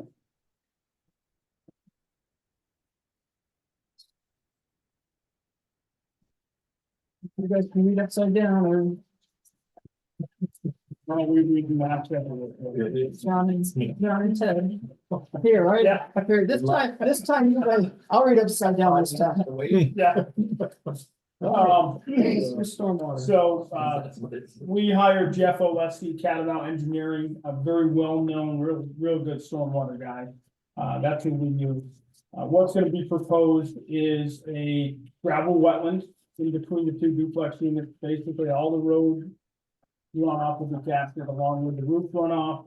That'll be diverted into the gravel wetland. That receives treatment here. That eventually gets discharged over time. There's a volume of storage in that gravel wetland that'll go out. It just percolates in. It basically, it treats the water, and when Yeah. it gets to a certain overflow point, it does have a discharge where. Oh, it does, okay, Yep. okay. And then second for I'll call it the west side, the two single family homes. The pink of what you see on the drawing is what are called disconnects. Where if you provide a certain level of treatment between 5% and 8% slope, You mean these? yep, Okay. no. That's a boundary for the soil boundary. Oh, I guess it's orange, okay. the orange. That's actually a disconnection area where water will flow off the driveway, get naturally filtered out by the nice sandy soils that are on the property. So he was able to disconnect all of the westerly area except for one level berm spreader, which is just a berm that basically levels out the water. It goes over and it filters out again before it goes down to the native soil, down through the native soil, and then the gravel wetland on the east side of the property, house stormwater. Pretty standard. Pretty standard. Yeah, Is there, actually, I do take that back. He didn't do a gravel wetland, he was able to do an infiltration. yeah, basin. he's got an infiltration. So, That's here. yep. That's the basin. There's a forebay before that, which actually collects the water, that's stone line, then it goes out to the infiltration basin. So, This is neither here nor there for the purposes of this application, but I'm just curious, there's a lot of elbow room around a lot. I mean, you could potentially do more in the future. I Well, don't we know. were I going don't to, know but regs, the town was gonna make us put a We're- 6-inch main throughout the whole, right? Isn't they it? wanted an 8-inch water. Yeah, because earlier you had another set of duplexes maybe, or two more. We I don't had, remember. we actually had 3 duplex units on the east side, and 3 on the west. That's right. But to put that side water line in. So that was just a stopper. So this is where you're landing, and that's, again, not necessarily ruled out. If you wanted to put that line in the future, you could do some more. We looked at a bunch of different options. Actually, there's a line that comes in off Francis Place, which is already 8-inch. Oh, We tried to tap onto that. That was No, one of the iterations we went through. That wasn't in the ordinance, so at the end of the day, And it's a new line on Pine Street, right? it is. And Yeah. actually, they put the new line in, they left did they left the D in did the T in there? For So we don't Adam have to dig it up again. Yeah, So you could, my quick and dirty question is, you could do a little more infill here if you wanted to in the future. There's nothing they that could, precludes that, but you're. yeah, other than upsizing the pipe So. and not having to bring it. The biggest thing was the distance. they wanted it looped all the way through. And that price tag on an 8-inch pipe like that to get through there is about, what, 350, 400,000? No. Yeah, That low cost. in today's world, yeah. Wow. Well, they needed to, they That wanted, would change it. Well, then you want a continuous loop, they wanted to continuously, so. Yeah. Um, not a, so have, a workaround. one thing that's catching my eye from, previous applications is the width of the travelway of these roads. And have you talked to the fire chief yet about? We have not, Alright, cause I think He's not. 16 is gonna be a little narrow. He's gonna want more. he's gonna want a little more. You want two, the one. Two truck passes. We historically have wanted the roads wide enough so that 2 emergency vehicles can pass. Okay. So there's a total of Do you 18 know if feet. it's 25 or what, but That's a wide road. well, then you got I mean, 4 houses. 116 is 22 feet wide. Well, we're gonna say you gotta come in with a letter from Brett, that Yep. that he's We'll talk to him. okay with this. So I'm Sure. just giving you the heads up that, I don't remember how wide the travelway has been, but it's been a consistent requirement Typically, from the the- board, and we rely on the fire chief for that. Right, and I'll talk with Brett, that's not an issue. Yeah, we can do it, the only thing that does is it bumps up all the stormwater stuff. And if you can do it where you have, Well, maybe there's pull-outs or something. if you can do it where you have a traveled way, where you're 16 or 18 feet wide, but you still have the shoulder. So right now, we have 16 feet wide, a foot of shoulder on either side, so there's 18 feet. That is enough, that's 9 feet, that's enough for a two truck here. We'll check with you. Yeah, We'll check. you gotta come in with, you wanna come, for the final, you wanna come in with a letter from him that he's okay with these roads. Yep. As designed. Because I know on Joel's, Bouvier's, it was cul-de-sac first, and fire chief said, no, it's gotta be hammerheads. Now, we don't do cul-de-sacs, you could, then, for whatever, so, you know, the design changed. Good thing we didn't start with the cul-de-sac. That's right, well, but the fire, you know, we rely on the fire chief to tell us what the fire department needs. We'll be We more than go with happy it. to talk with them. That is proposal. We do have landscaping. There is, Oh, that's right. there is landscaping on the site plan. Lighting. Yeah, where's Oh, and lighting, yeah, John? yeah. Yes. John's ma'am, questions we're now. keen on that. Light man. We arranged it so no lights are gonna be shining in people's houses. We actually, we, We've done this before. yeah. In It's the, good. It's in the good. packet, I like it. everything's in there in terms of, the wall mounts, the goosenecks, everything's down.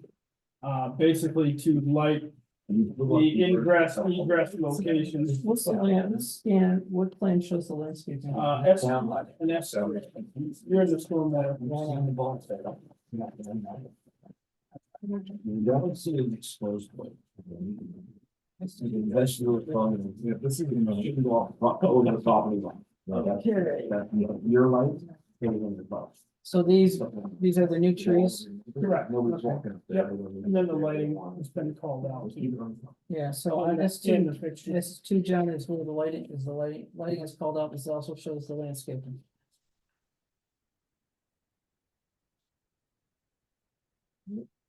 All right, so AZ has S2 up. The green is are the new plantings. And There has been a row of planting along the Nakia, the property line. We kind of space the houses, so. There's- You guys did that? Sure. You guys did Not that? done yet. But That's part of it. you're gonna do, yeah. Yeah. And they're like Adam said, he did, you've had a couple of discussions with her, I believe, and the goal was to keep it. So she was looking between those two structures. But they do fit in nice. There's two sort of peninsulas where they sit on. There is some grading that's gonna have to be done, but that's typical with any project. what are you talking about? The plant? What's Trees. the trees for? I was talking about the spacing of the spacing. When you said peninsulas, you Oh, lost me. there's two, you see where the structure is, there's kind of a sand peninsula that goes out, and there's also another one, you can kind of see where the topo is.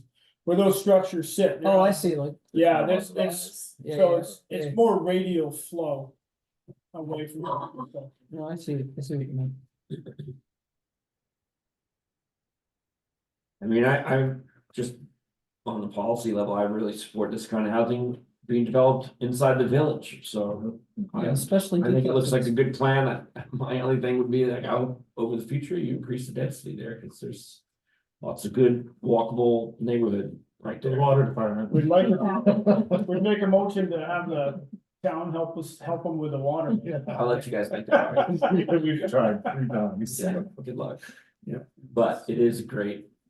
I'm glad you're developing housing here. Is there an opportunity for a question? Sure.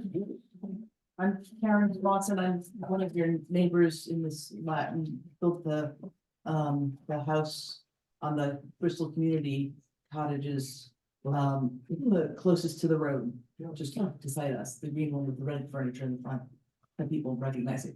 A couple questions about the road, talked about the fact that you need to run it past Brett to make sure it's wide enough, but let's assume that he says yes to 16 feet. And you're going from 12 to 16, is that kind of keeping the center line as it is, so you'd be expanding off both edges? Actually, it's a little bit close. If you look at, and I think Kevin has the right one up at this point, he does. That's North Street, so we'd actually be widening to the north more. Widening more to the north? Yeah, there's a hedgerow that goes along the south part of the property that we want to keep and not disturb with the neighbors to the north, to the south. So that would actually, it wouldn't be expanding Is that off this? center Is that line. this? That is, Yeah. yeah, that's there is a nice buffer hedgerow where if we did scoot that to the south, that would be impacted, so it's more naturally lends itself to widening the road going a little bit to the Are north. you envisioning changing the contour of the existing hill at all? There will be some regrading, and just sort of blending stuff in as you go. Does it drop west. down? on It North does Street, drop right? down, and that slope will be lessened a little bit. I don't know what the slope is now, but that'll be regraded. as So, part so of the you'll be final. pulling if the road is at this level, the whole road would come down a little bit. No, it actually blocking off come a in, portion it of- would actually come off level, and then it would be more of a slow gradient. So you want a level. You want a you want level people to landing. stop- Well, level landing where people are gonna Where they're gonna emerge hit onto North North Street. Street. Right, but I'm talking about the hill to the north side of the road is a fairly significant. That'll have to be, yes, that'll have to be filled in some. That'll be, you talking about fill going over towards the north? Towards the west.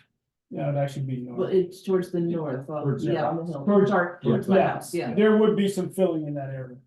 Yeah, and that's a right of way that Adam Yeah, I and understand. his folks had had. I And know. we'll make sure it's all properly So- drained as well. I mean, We're not gonna, from a design perspective, I like 16 feet. If you go and make something that's 20 some odd feet wide, it's a racetrack. You know, it ends up being a drag strip. 16 feet with a foot of shoulders, cars or trucks have to slow down, pass, but it's not a super highway. It's got a traffic calming thing. It's a traffic calming thing. I mean, again, you know, even V-Trans has a standard of 24 feet. Their only road is only 20. I just don't remember what breadth. It's usually 16 or 18, depending on the number of homes, but Yeah. we'll talk about that with them. Okay. Also trees and stuff, are you planning to retain as much of the existing yeah, Robert, forested or woodsy kind of area? There will be some clearing that's required for the structures and also where the wastewater But it's systems are. primarily as you've got them marked for the structure, yeah, but that area between, for instance, our property and the structures itself. That's there's not no- That proposed. would not be. They're good. That- Yeah, I'm just gonna pop in here. There's been a request from those on Zoom for speakers to for one speaker at a time, Oh. so people on Zoom can hear as well. so I can answer that again. If you look, I think if you slide the map, I'll say north, because that's what I know for directions. Yeah, slide it up, go north. Just a little bit. I can't go any further. Okay. That's That's it. Yeah. Okay, This is the It's road. Split in two. yeah, there, You want down here? yeah, right in there. Right here. Exactly, so you can see where we do have the proposed limits of clearing, so that vegetated buffer. Between where your property line, all that in there where the AZ has the hand, that's pretty thick. proposed to stay, Yeah. it's thick, it's I mean, it's like sumac. Yeah. thick. Mhm, yeah. We're not, that won't be disturbed, great, that whole okay. section, yeah. Yep. We Okay. can work with you too. That'd be helpful, that'd be Put in great. some It's lovely to put trees. faces to the Yeah. names and the We'll idea. talk. Yeah, okay. We can put in some And trees if we need. many of the rest of your neighbors in that development are actually on Zoom as well. Yep. That's it? Yeah, does that take care of your questions? That does take care of my. Any other yes. questions from folks on here remotely? Yeah, Okay. we might ask something. Do you want to? Go ahead. Just again, back to that idea of the access road and the widening. If you do have to take down a lot of the existing plantings there, could there be a plan to augment that, to plant some things back? Just to again keep some kind of buffering between the car traffic that will be increased on that road now and the houses that are right there. Yep, so actually what we did, we actually have surveyed that portion. We did locate a small row of trees that's there. The way we did, the road is laid out, those trees would not have to be removed, and the water line would be on the north side of the trees, and the road would be on the south side of the trees. So we did take that into account, man, but I think Adam. You said, I'm sorry, can you repeat that again? The water line would be on the north side of the trees? Correct, Okay, yep. The water line would be within the right of way, up the north side of the trees. And the road would be widened, but it wouldn't go. so the trees would stay and so when we talk about changing the contour of the hill off the side of the road effectively, that would be to situate the water line. Yeah, the grading, Get that. the grading, and not to interrupt, but the grading should be able to work around it. Around the trees, okay. Mm-hmm. And the grading should be back to. It should be hidden back, I'm just looking at it here. Yeah. Yeah. Should be there. Yeah, and all be seated and. Yeah. So you don't need highway access permits because these are existing roads, Correct. or they already have the permit. Correct. Either predate or have it. Any other questions from folks on Zoom? Brenda, you good? Tom, no? Okay. All right, so we'll get you, well, let us know when you're ready to be warned. Mhm. For the final. Yeah. That'll be, What are you thinking? we'd like to get everything turned around here as quick as we can. Yesterday. We gotta finish up the stormwater and come in with you guys, and that's the last. Okay. What are we required to do next for, like, do they come back or Yeah. is this, yeah, so one more visit? Yeah, this is just a So- major, so they have to be here twice. So you're back again and, But not a subdivision, so there won't. We won't actually be we won't be presenting a survey plat, because we haven't surveyed the boundaries. Good point. It's Good point. It's a Yep. PUD, Yeah, so yeah, I didn't know if Yeah, tonight would conditional act use. as the conditional use. It'd be a conditional use. question for the gentleman. Okay, so I mean, that's kind of what I was. No, it's a good point, because I came in thinking major, minor, Yeah, you know, and I made a note to myself when I was going over it, saying, I'm not sure why this is a PUD. And the answer is because it's staying one lot. I mean, would this serve as conditional use? I mean, it was a warrant hearing. It depends on how it was warned. How was it warned? Not as a conditional use. It was warned as a public hearing as For- required a preliminary plat. Okay, so it was, yeah, so, rightly or wrongly, perhaps wrongly, One more. it was structured as a typical subdivision, preliminary and final. Which. It isn't. No, we didn't have, we didn't. Yeah, it was a PUD, but it wasn't labeled as a subdivision when we submitted the Yeah, application. but this is, well, I think, we can't, we're stuck with what we warned. where's do you have the cover letter? Mhm. It's right here. I think, okay. Yeah, residential plan unit development. Yeah. Plan unit developments go through subdivision. Yeah, not. Not really terrible. PUDs. But what I'm concerned about is how was it warned, whether correctly or incorrectly? What did we tell the public today was going to be? A preliminary plat hearing. This is what we mailed out to everybody.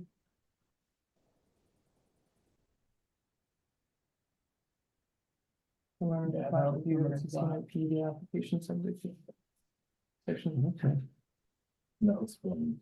Yeah, Mhm. yeah. But technically not a subdivision. Right, That's Clear. yep.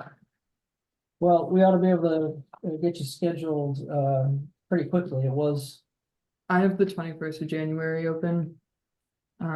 Just avoiding holiday timeframes of the 24th, obviously was the next technically scheduled I mean, one. honestly, there's not really, other than talking with the fire chief, mhm, I don't believe there's any other thing we have to, which may involve widening the road, but other than that, I don't think there's a lot of, Well, that'll be a brief discussion. He'll just tell you what to do. right?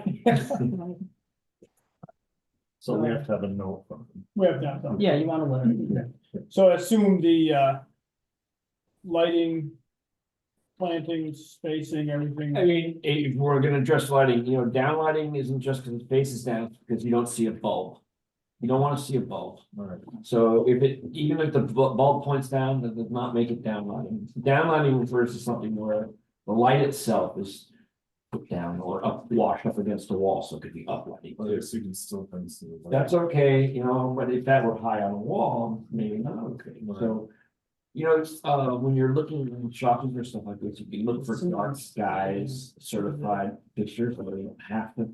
Not everything that suits is dark sky. Also, a picture like that works if you put a half mirrored bulb at the bottom, so, Yeah. and you know, it's very- that clearly works in any circumstance, so.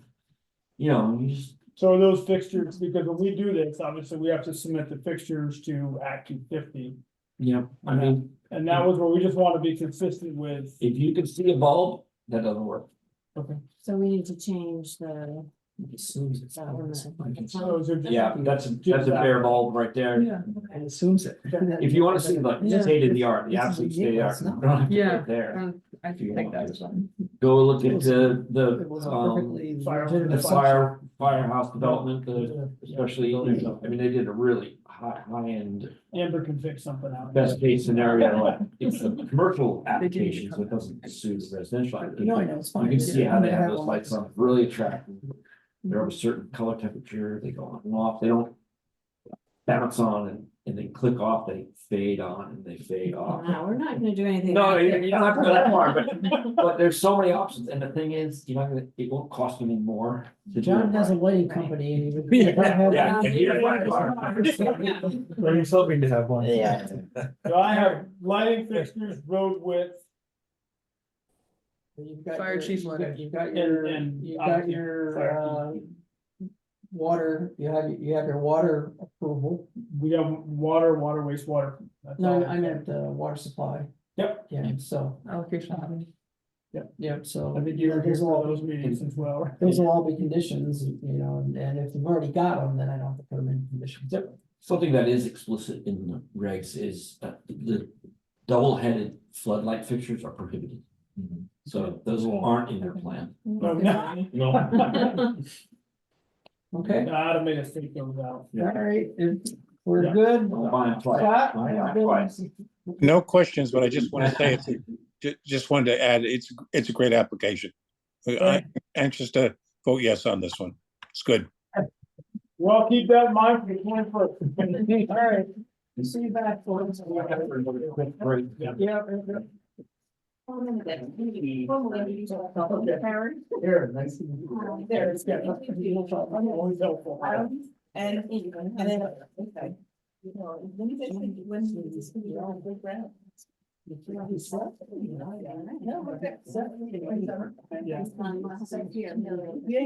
Or you can never turn it on, so you leave. Well, All four buildings simultaneously or. It's good to actually. Yeah, we're changing. You'll get any wrinkles. Find out. We're good. We'll Yeah. definitely- We'll be digging.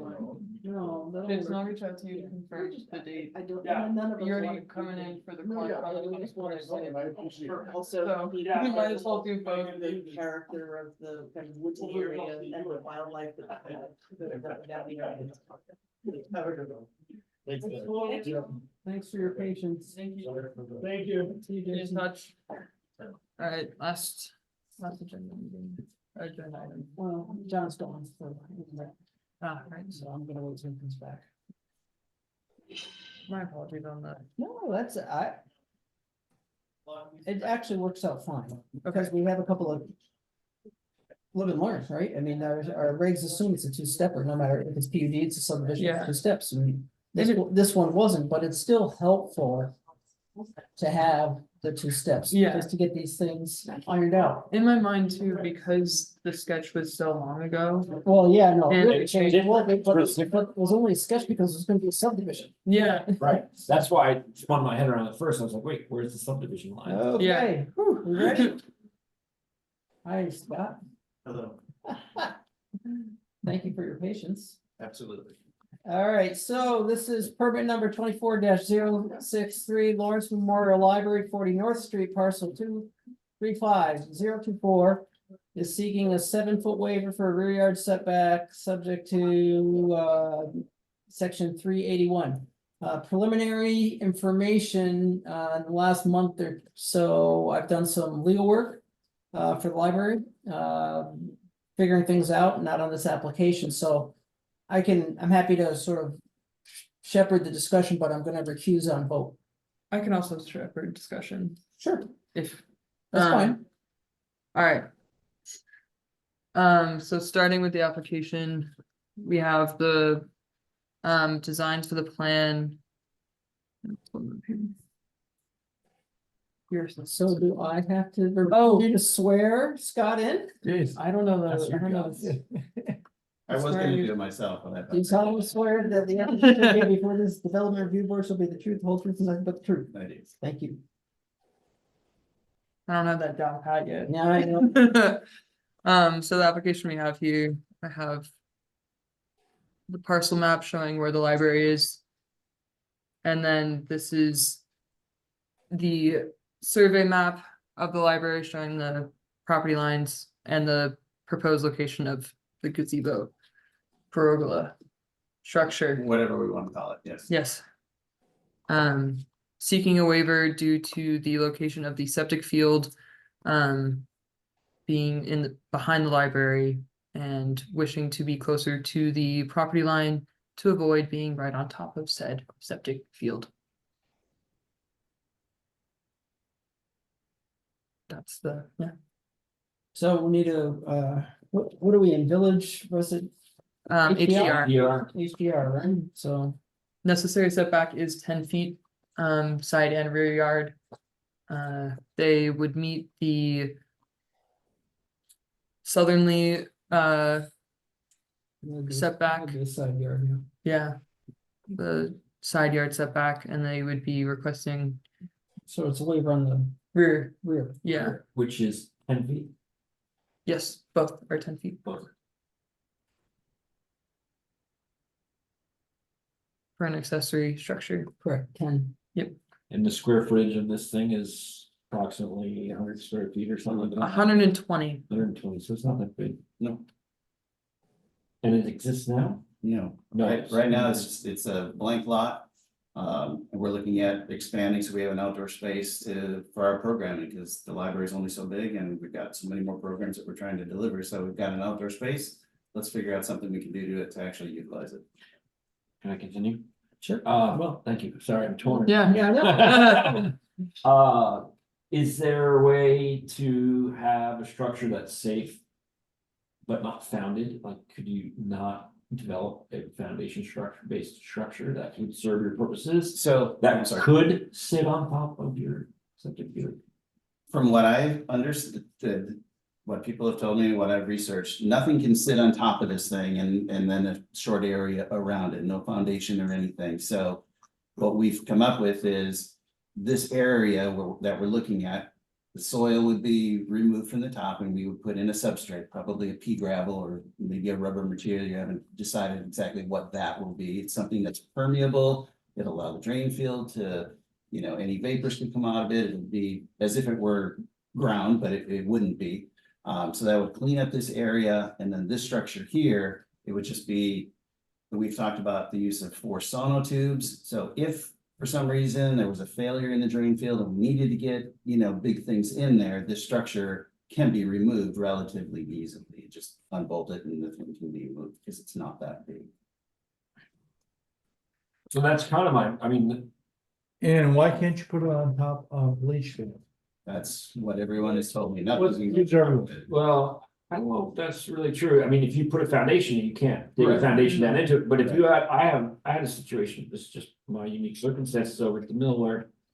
Because of a variety of reasons, I couldn't, I had a shed, a tool shed, but it just sat there. It doesn't, it's 4 posts and no floor, so it's just a tool shed. And the town allowed me to put it there, because it doesn't break the ground and it can be pulled off in a half a second if you need to. I don't know if that kind of structure, it's not a tool shed you're building, so you want human habitation, safety and all that stuff, so I don't know. But I don't think it's automatic that it can't be on the system unless it is automatic if you're gonna dig a foundation. Right. But if you don't have a foundation, there's no reason it can't be on top. I mean, Okay. talk to an expert, but I don't. Yeah, I always thought. But you couldn't have, you had to leave Well, the soil, but I don't. well, know, I can tell you in my backyard, Mhm. a quarter of my leach field, has my garage on it. Okay, And that was, that was. because that's what they did, or because that. No, was what- that, that, Yeah. they said, Clark installed it and said, You can percolate under there and. actually Clark didn't, so that might not be a problem. So there are alternatives for. Right, and so I've talked with George Vinces to the south. He's been to our trustees meetings at the library. I've met with him on the property several times.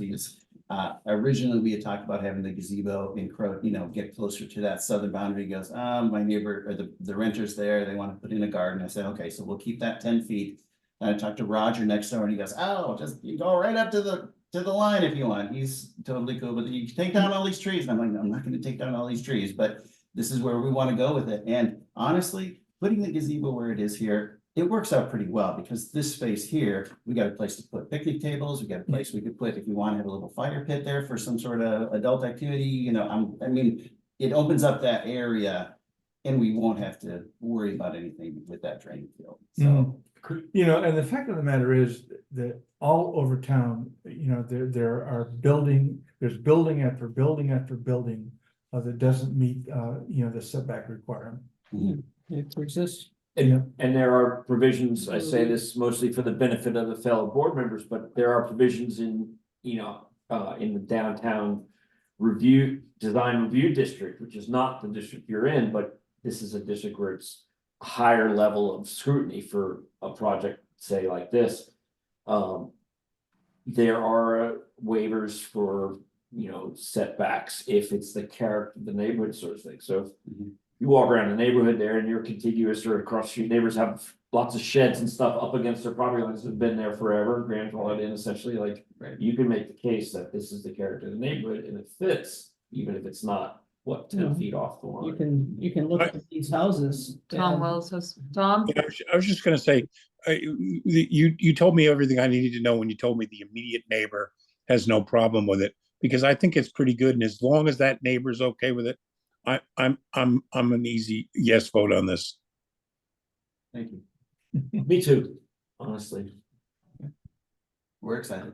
I mean, I think it'd be worth looking into structures that you might move around in case you needed to move them around, because there probably are some that might suit. And there are some we've talked with the select board and there are a couple of folks on there. They want us to work with the Shed People Farms, Livingston's. Yeah, and I have a gazebo too. You can put these on gravel. But I don't care either way. If you want to put it on a sonic tube, it could still be moved. Or if you want to literally put it on a gravel base, that'll work too. But I think it's fine. Yeah, my understanding of leach fields is I know the town mows the big leach field by the river because they don't want the roots to develop down into. Right. So if you have a structure that has a gravel bottom or something like that, that's essentially preventing anything from growing on it, as long as it's not too heavy, crushing the system, or it's reaching down into the system. Right. Probably no reason you can't put something on top of it. And you plan on using this for education with children, right? Right, yeah. So. And adults. Public use. Have the kids. They can participate, they can move the shed around the lot. There we go. Do they get to drive, but they drive. Don't make the kids move the shed or the gazebo. It's good. Brenda, do you have something to say? Yeah, so I'm thinking that that's a bit close to the property line because you're talking about children in there and the children are going to wander. Is there a fence along that Yeah. property line? If there Yes. is not, there should be one, because if you have children under a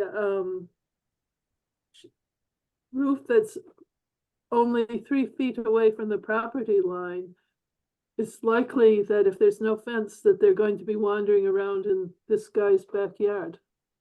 Hi Brenda, this is Scott. Yes, so we looked across the street and over there they have privacy fences that are made of cedar that are 8 feet tall. We're not going with that. We're looking at the little short ones that are, I think, 3 feet, 36, maybe 40 inches tall. So they're short ones. They'll run along George's property to the south. So the people that are renting there, they can bring their garden right up to that fence line if they want to. And then the opposite side, there's a hurricane fence that's buried in all of this undergrowth. There will be, at the 3-foot line, will be this short cedar, nice stained cedar fence that will isolate both those properties. And it's not super huge. It's just kind of this low profile thing. So the kids are like, oh, that's as far as I can go. Okay, and that is not there at the moment, but is that part of your proposal? It is, yes. Yep. In other words, should it be part of whatever we're deciding that you do build a fence there? Fences are exempt from regulations unless in the downtown design review overlay No, district. but she's saying as part of the waiver. Oh, part of the waiver. As part of the waiver decision being basically a Ah. condition. Ah, Because it may, I mean, you And so don't, Brenda makes a good point, and since they've indicated they want to do it, we can make it a part of the condition of the waiver. Yeah, I'm good with that. I think Brenda's making a good suggestion. And 3 foot seems non-invasive, it's certainly going to keep kids from running over the line. So I think that's great. Very good. I just have one other quick question. Is this showing, it shows 4 trenches that are, is it 2 active and 2 replacement? Is that how it is? I don't know what you're looking at. This is, oh, this is an is old, that really old? Is that old what- site plan. I pulled these surveys out of the vault so I could get property lines. Yeah, so it's not material really to our deliberation, but I just was curious if the state's making you have a replacement field. No, so we had, the septic field was inspected by Wrights last spring, so 8 months ago, I think it was pumped and they put a riser on it. So the library sits here, the septic tank sits here, and there's, and this is actually the easement that goes to the south property here, George Vince's place. So this is how the tenants go. They're driving over the septic tank and the riser, and this comes out onto Lawrence Drive here. This drain field actually currently has an island of huge trees that are sitting on top of it. And George's drain field sits over here on the opposite, well over here, and I think his people park on top of that. I can't remember what he has. The state's all checked. I mean, you haven't had to pull a state septic permit, have you? This is just what exists. This is what exists. That is some and- questions. Thanks. Yes. A motion to move. I would move to approve the waiver Number 2. Second. You want a fence with a fence. Yes, thank you. as proposed? As proposed. Perfect. Second, is that okay with your Yeah. second? are we also approving the 2 storage sheds? Because one in the far corner there looks like it's very close to the boundary as well. Good point. The storage sheds, and from my understanding, were less than 64 square feet. They're the They're tiny, yeah, prefabricated, they're like tiny things. they're prefabricated, less than 64 square feet. So again, they fall under exemptions in the regulations. It could be part of the waiver of having the approval of these, but since they're less than 64 square feet, they're tiny little sheds. They don't have to- They don't need a permit Yeah. in the first place. See, I don't see any need to include those in our deliberation here. I agree. I also agree. That's why I did not include it. Ready for a vote? Vote to approve waiver as proposed here And with the fence with the fence. I'm for it. as proposed, yeah. So. 5 for the ayes. Yep, me recused. Very good. Lovely. Thank you. Looks Thank like you. a Thanks, good idea. Scott. Sorry you had to Those wait sheds so they have long. down there, great. I don't know if you've looked at it, but some of them really nice. Kind of, Well, and it's one of those things, you've got funds and then you've got other funds. It's like how much, how much are we gonna put into that part of it? And I'd like to have a Taj Mahal back there, but that's not gonna happen. So I've brought my grandchildren to reading programs in the back there behind. and this gazebo will be very nice. It'll be a good addition. Yeah, it'll be really nice. Yeah, I saw what they had last year was this old tent and the rain was coming down and I'm like, we can do Yeah. better. We were in the tent. All right, Thanks, Well, Scott. thank you. Have a good evening. I'll be in touch doing historical research for the library, and so the 4 houses behind were tenement houses that Lawrence gave to the town to support the library. As rentals to That's support. right. And Yeah, income. that's right. Then later on it was subdivided, you can see that Yeah, they're whacked up, but that was in great idea for your long-term support. Yeah, no, so he, built the library and gave it a means at the time of continuing to support it. It was pretty cool. The Lincoln Library could do that. They have a huge piece of land around Lincoln Library and they could put some rental housing there or something. I In think the front yard, yeah. I think they should, Huge. I mean, they've got like a couple of acres that are just sitting there. these were houses that they housed the workers at the coffin factory. But they moved the library from, I can't think of what's called, the hall across the street when the flood came. And I think somebody might have given them that property. Did they buy it or it might have conditions on it in Lincoln? I don't know. The property was given to the town in 1911. That the library sits on, but it's a very small piece. Okay, so we're done with Lawrence Library, so that concludes the agenda. So we're back to the appeal of the no action letter, appealed by Ash Smith of the no action letter, June 18th, 2024. So this is deliberative session. So the first item is, does the board want to deliberate as an executive session, or do you want to deliberate in open session? Are there still members of the public there? Yeah, the Smith, Mr. Ash and his mom and Jason Lathrop are still here, but that's it. And there's one person on Zoom. Excuse me. I would rather deliberate with. There's people on Zoom. I'm a sunshine guy, so I think transparency. And so am I. I agree. Okay. But I'm hoping, Mr. Chairman, you're going to give us your legal opinion on this one to start off with. Well, yeah, that was my plan. So, the first threshold issue is, do any of these zoning regulations apply to potentially control the Lathrop mill? And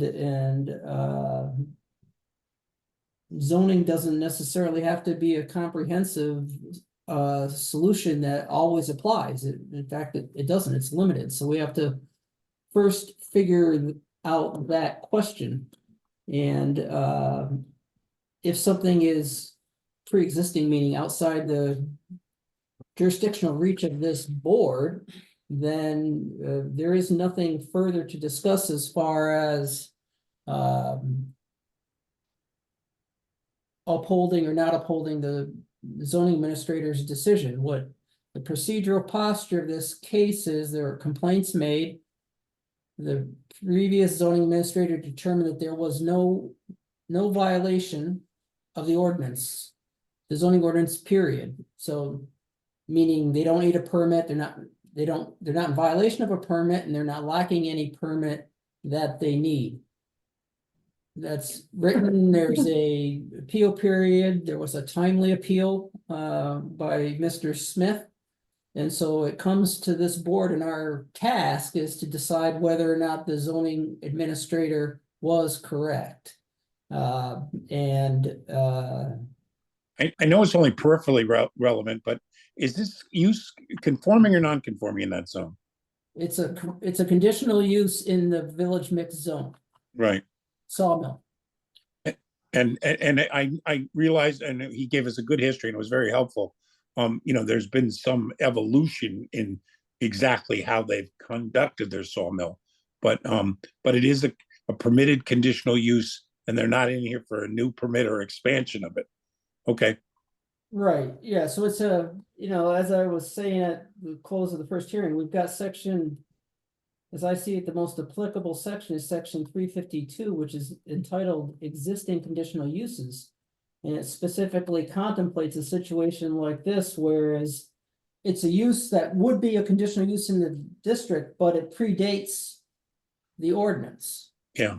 And it gives three situations whereby the DRB would exercise authority under its conditional use review power to, you know, impose conditions. So it's kind of a, it's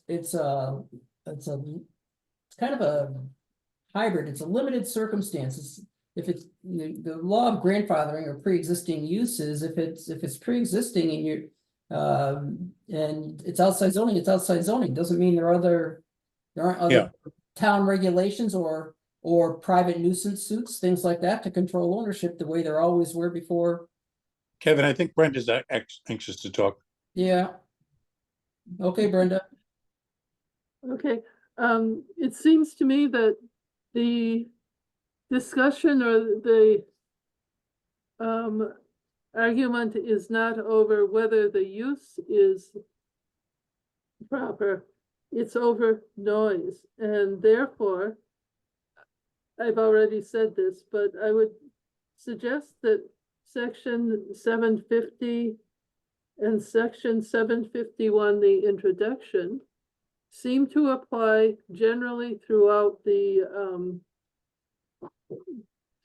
town. So perhaps that is what we need to consider. I think that's 100% wrong. And why? Because zoning, it's not. 751 is in the context of a use that's otherwise controlled by zoning. It's a zoning ordinance. It's not an ordinance of general applicability.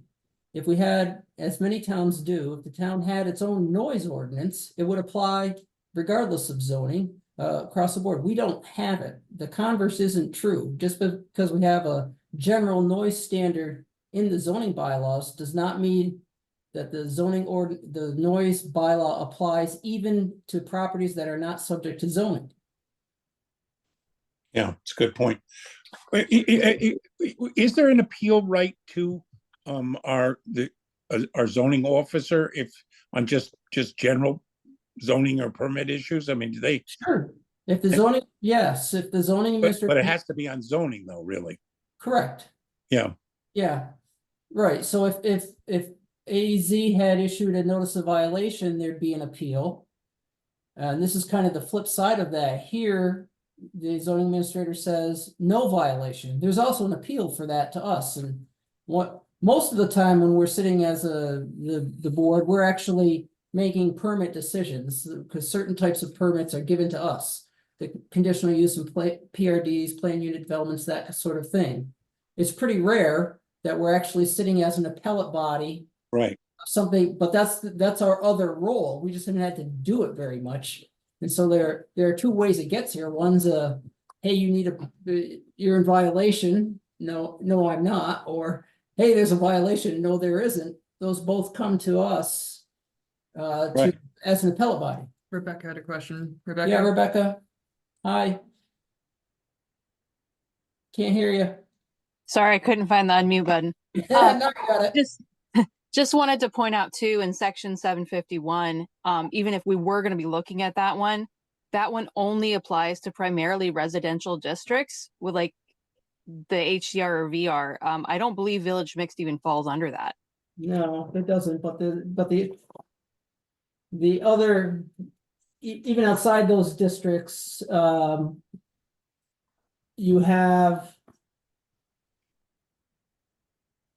let's see, we've got 1, 2.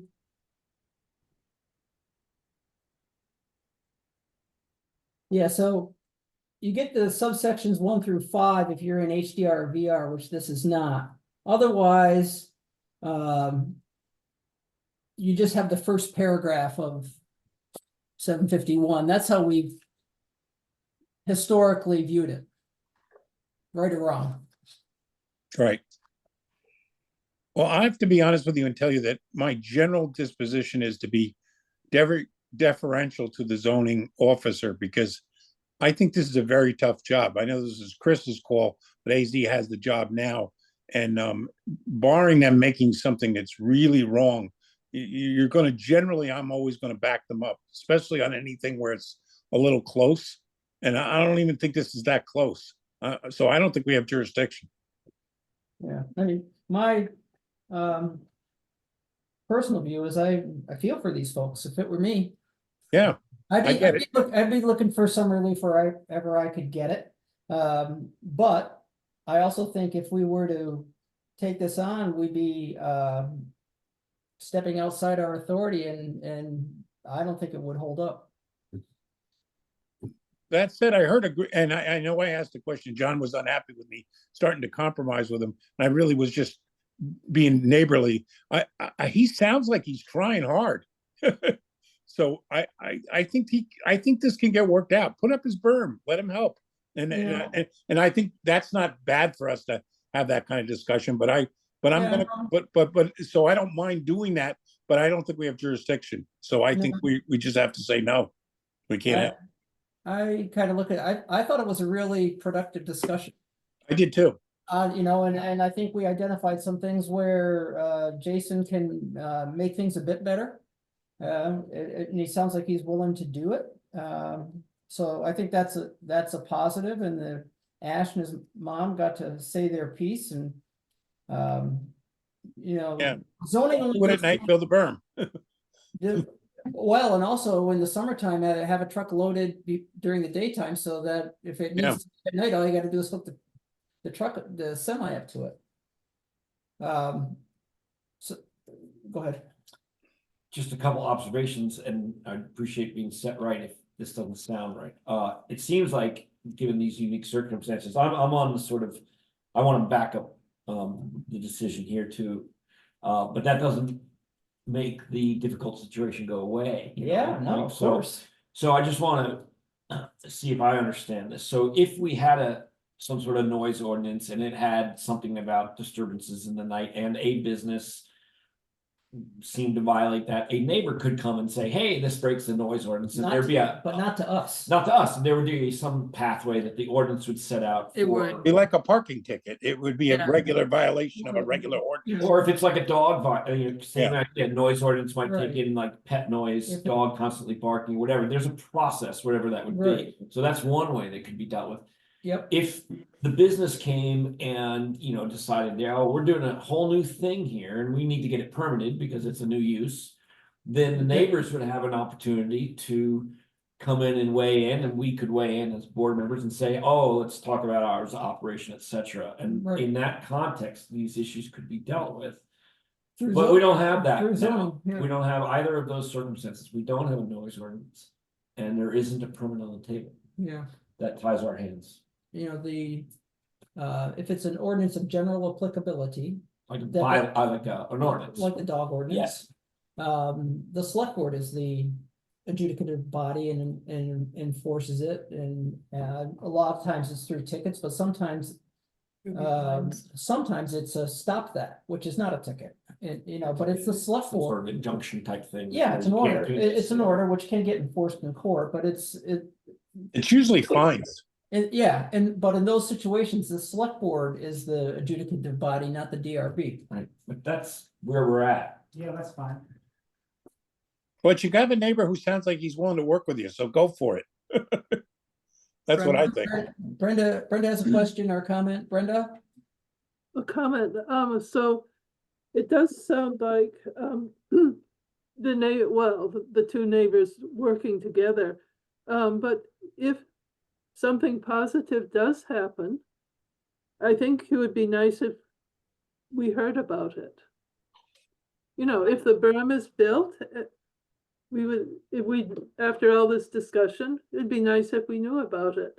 Or if the times of loading were able to be adjusted and it helps, we'd like to hear about it, I would think. I bet AZ would promise that he'll tell us about it if it's built. I will give you a weekly news update. If you guys keep on coming to meetings. You're on the scene and he'll let us know. But yeah. Maybe I don't think a noise ordinance is a bad Unique idea. versus We could, building on somebody that side of could the point out to property. the select board that they might want to have a general applicability noise ordinance. Hold on, we got two conversations going. Go ahead, Tom. Go ahead, Tom. I just want to say, I don't think a general applicability noise ordinance is a bad idea. I mean, that's something the select board ought to consider. And we could tell them that, or AZ could tell them that. AZ says they're working on it. Yeah, The noise ordinance is on the select board agenda right now. They're trying to figure out, We gotta do water first. well, it's on the agenda. I didn't say it was up. I just said it was on there. Yeah. Out there. Yeah. It's out there. Yeah. I will, if I can offer my opinion on ordinance, I very much feel for your pain, and I do. I think you both should work together, neighbors should work together. Something I think is very important is enforceability and the impact it has on the town as a whole. And that's all I would like to say on that. And a good noise ordinance ought to have a process by which a problem like this perceived by somebody can be dealt with the property owner, where that might come from, and that process is good. It Mhm. means that there is Yeah. a way to have it talked about and hopefully a solution or whatever come to. So that's positive. I've seen good ones and I've seen bad ones. The bad ones Yes. say unreasonable noise. yeah, it's It doesn't, gotta have decibels in it. it doesn't help you. You know, it just leaves too, you know. Decibels at the property line. It's gotta Yeah. have it. An ordinance needs to give clear direction to the regulated party and to the neighbors, so people know what they can do and what they can't do, and if it's mush. It's just kicks the can down the road and you get I agree. inconsistent results. Yeah, unreasonable doesn't work. No, So, Jason, if you build a berm, what kind of time frame we talking about here? Just in terms of, Probably, let's see, we're heading into winter right now, so. I'd probably get started on it, but I probably wouldn't, the springtime, yeah, probably by March. I mean, I don't. yeah, yes. And maybe I can get it. And I'm not trying to put you on the spot, I'm just, If we get bad weather, but we can't. Yeah. Because of the My guys, like, channel, yeah, there's start on something this earlier, they- it might get done early. They're on a Yeah. surprise. I will double check that. No. For the record, our lumber industry in town it's not been easy for a long time. Johnson's gone now. I admire the fact that these guys have found a way to, keep some kind of a business going. So, that's not easy either. And in reality, if it was going like it was meant back in 2000, it would be a lot noisier. Yeah, well, that's what I tried to get across, is we had downsides and we're, I know it's not ideal, but, we're. Yeah. So, we try to work with the neighbors here to see what we can do. Come on. well, thank you. Any other comments or questions of the board? See, Yeah. I yeah, do. go ahead, Brenda. Sorry. But I was just wondering, so they have passed some new ordinances. And The town? The town? if something gets started under one set of ordinances, do we just continue with that set? Or do we switch over to the new ones? The rule in zoning in Vermont, it's a minority rule. But the rule is when it's the regulations, and this is just a zoning rule. Yeah, The regulations in effect at the time of the application continue, they control, even if subsequent changes come in. oh, okay. In most states, that's not true, but in Vermont, it is true, and it's probably would be the law with respect to other ordinances as well, but the Supreme Court ruled on that a long time ago in zoning and has always continued it. Okay, thanks. I just wondered. Yeah, that's a good question.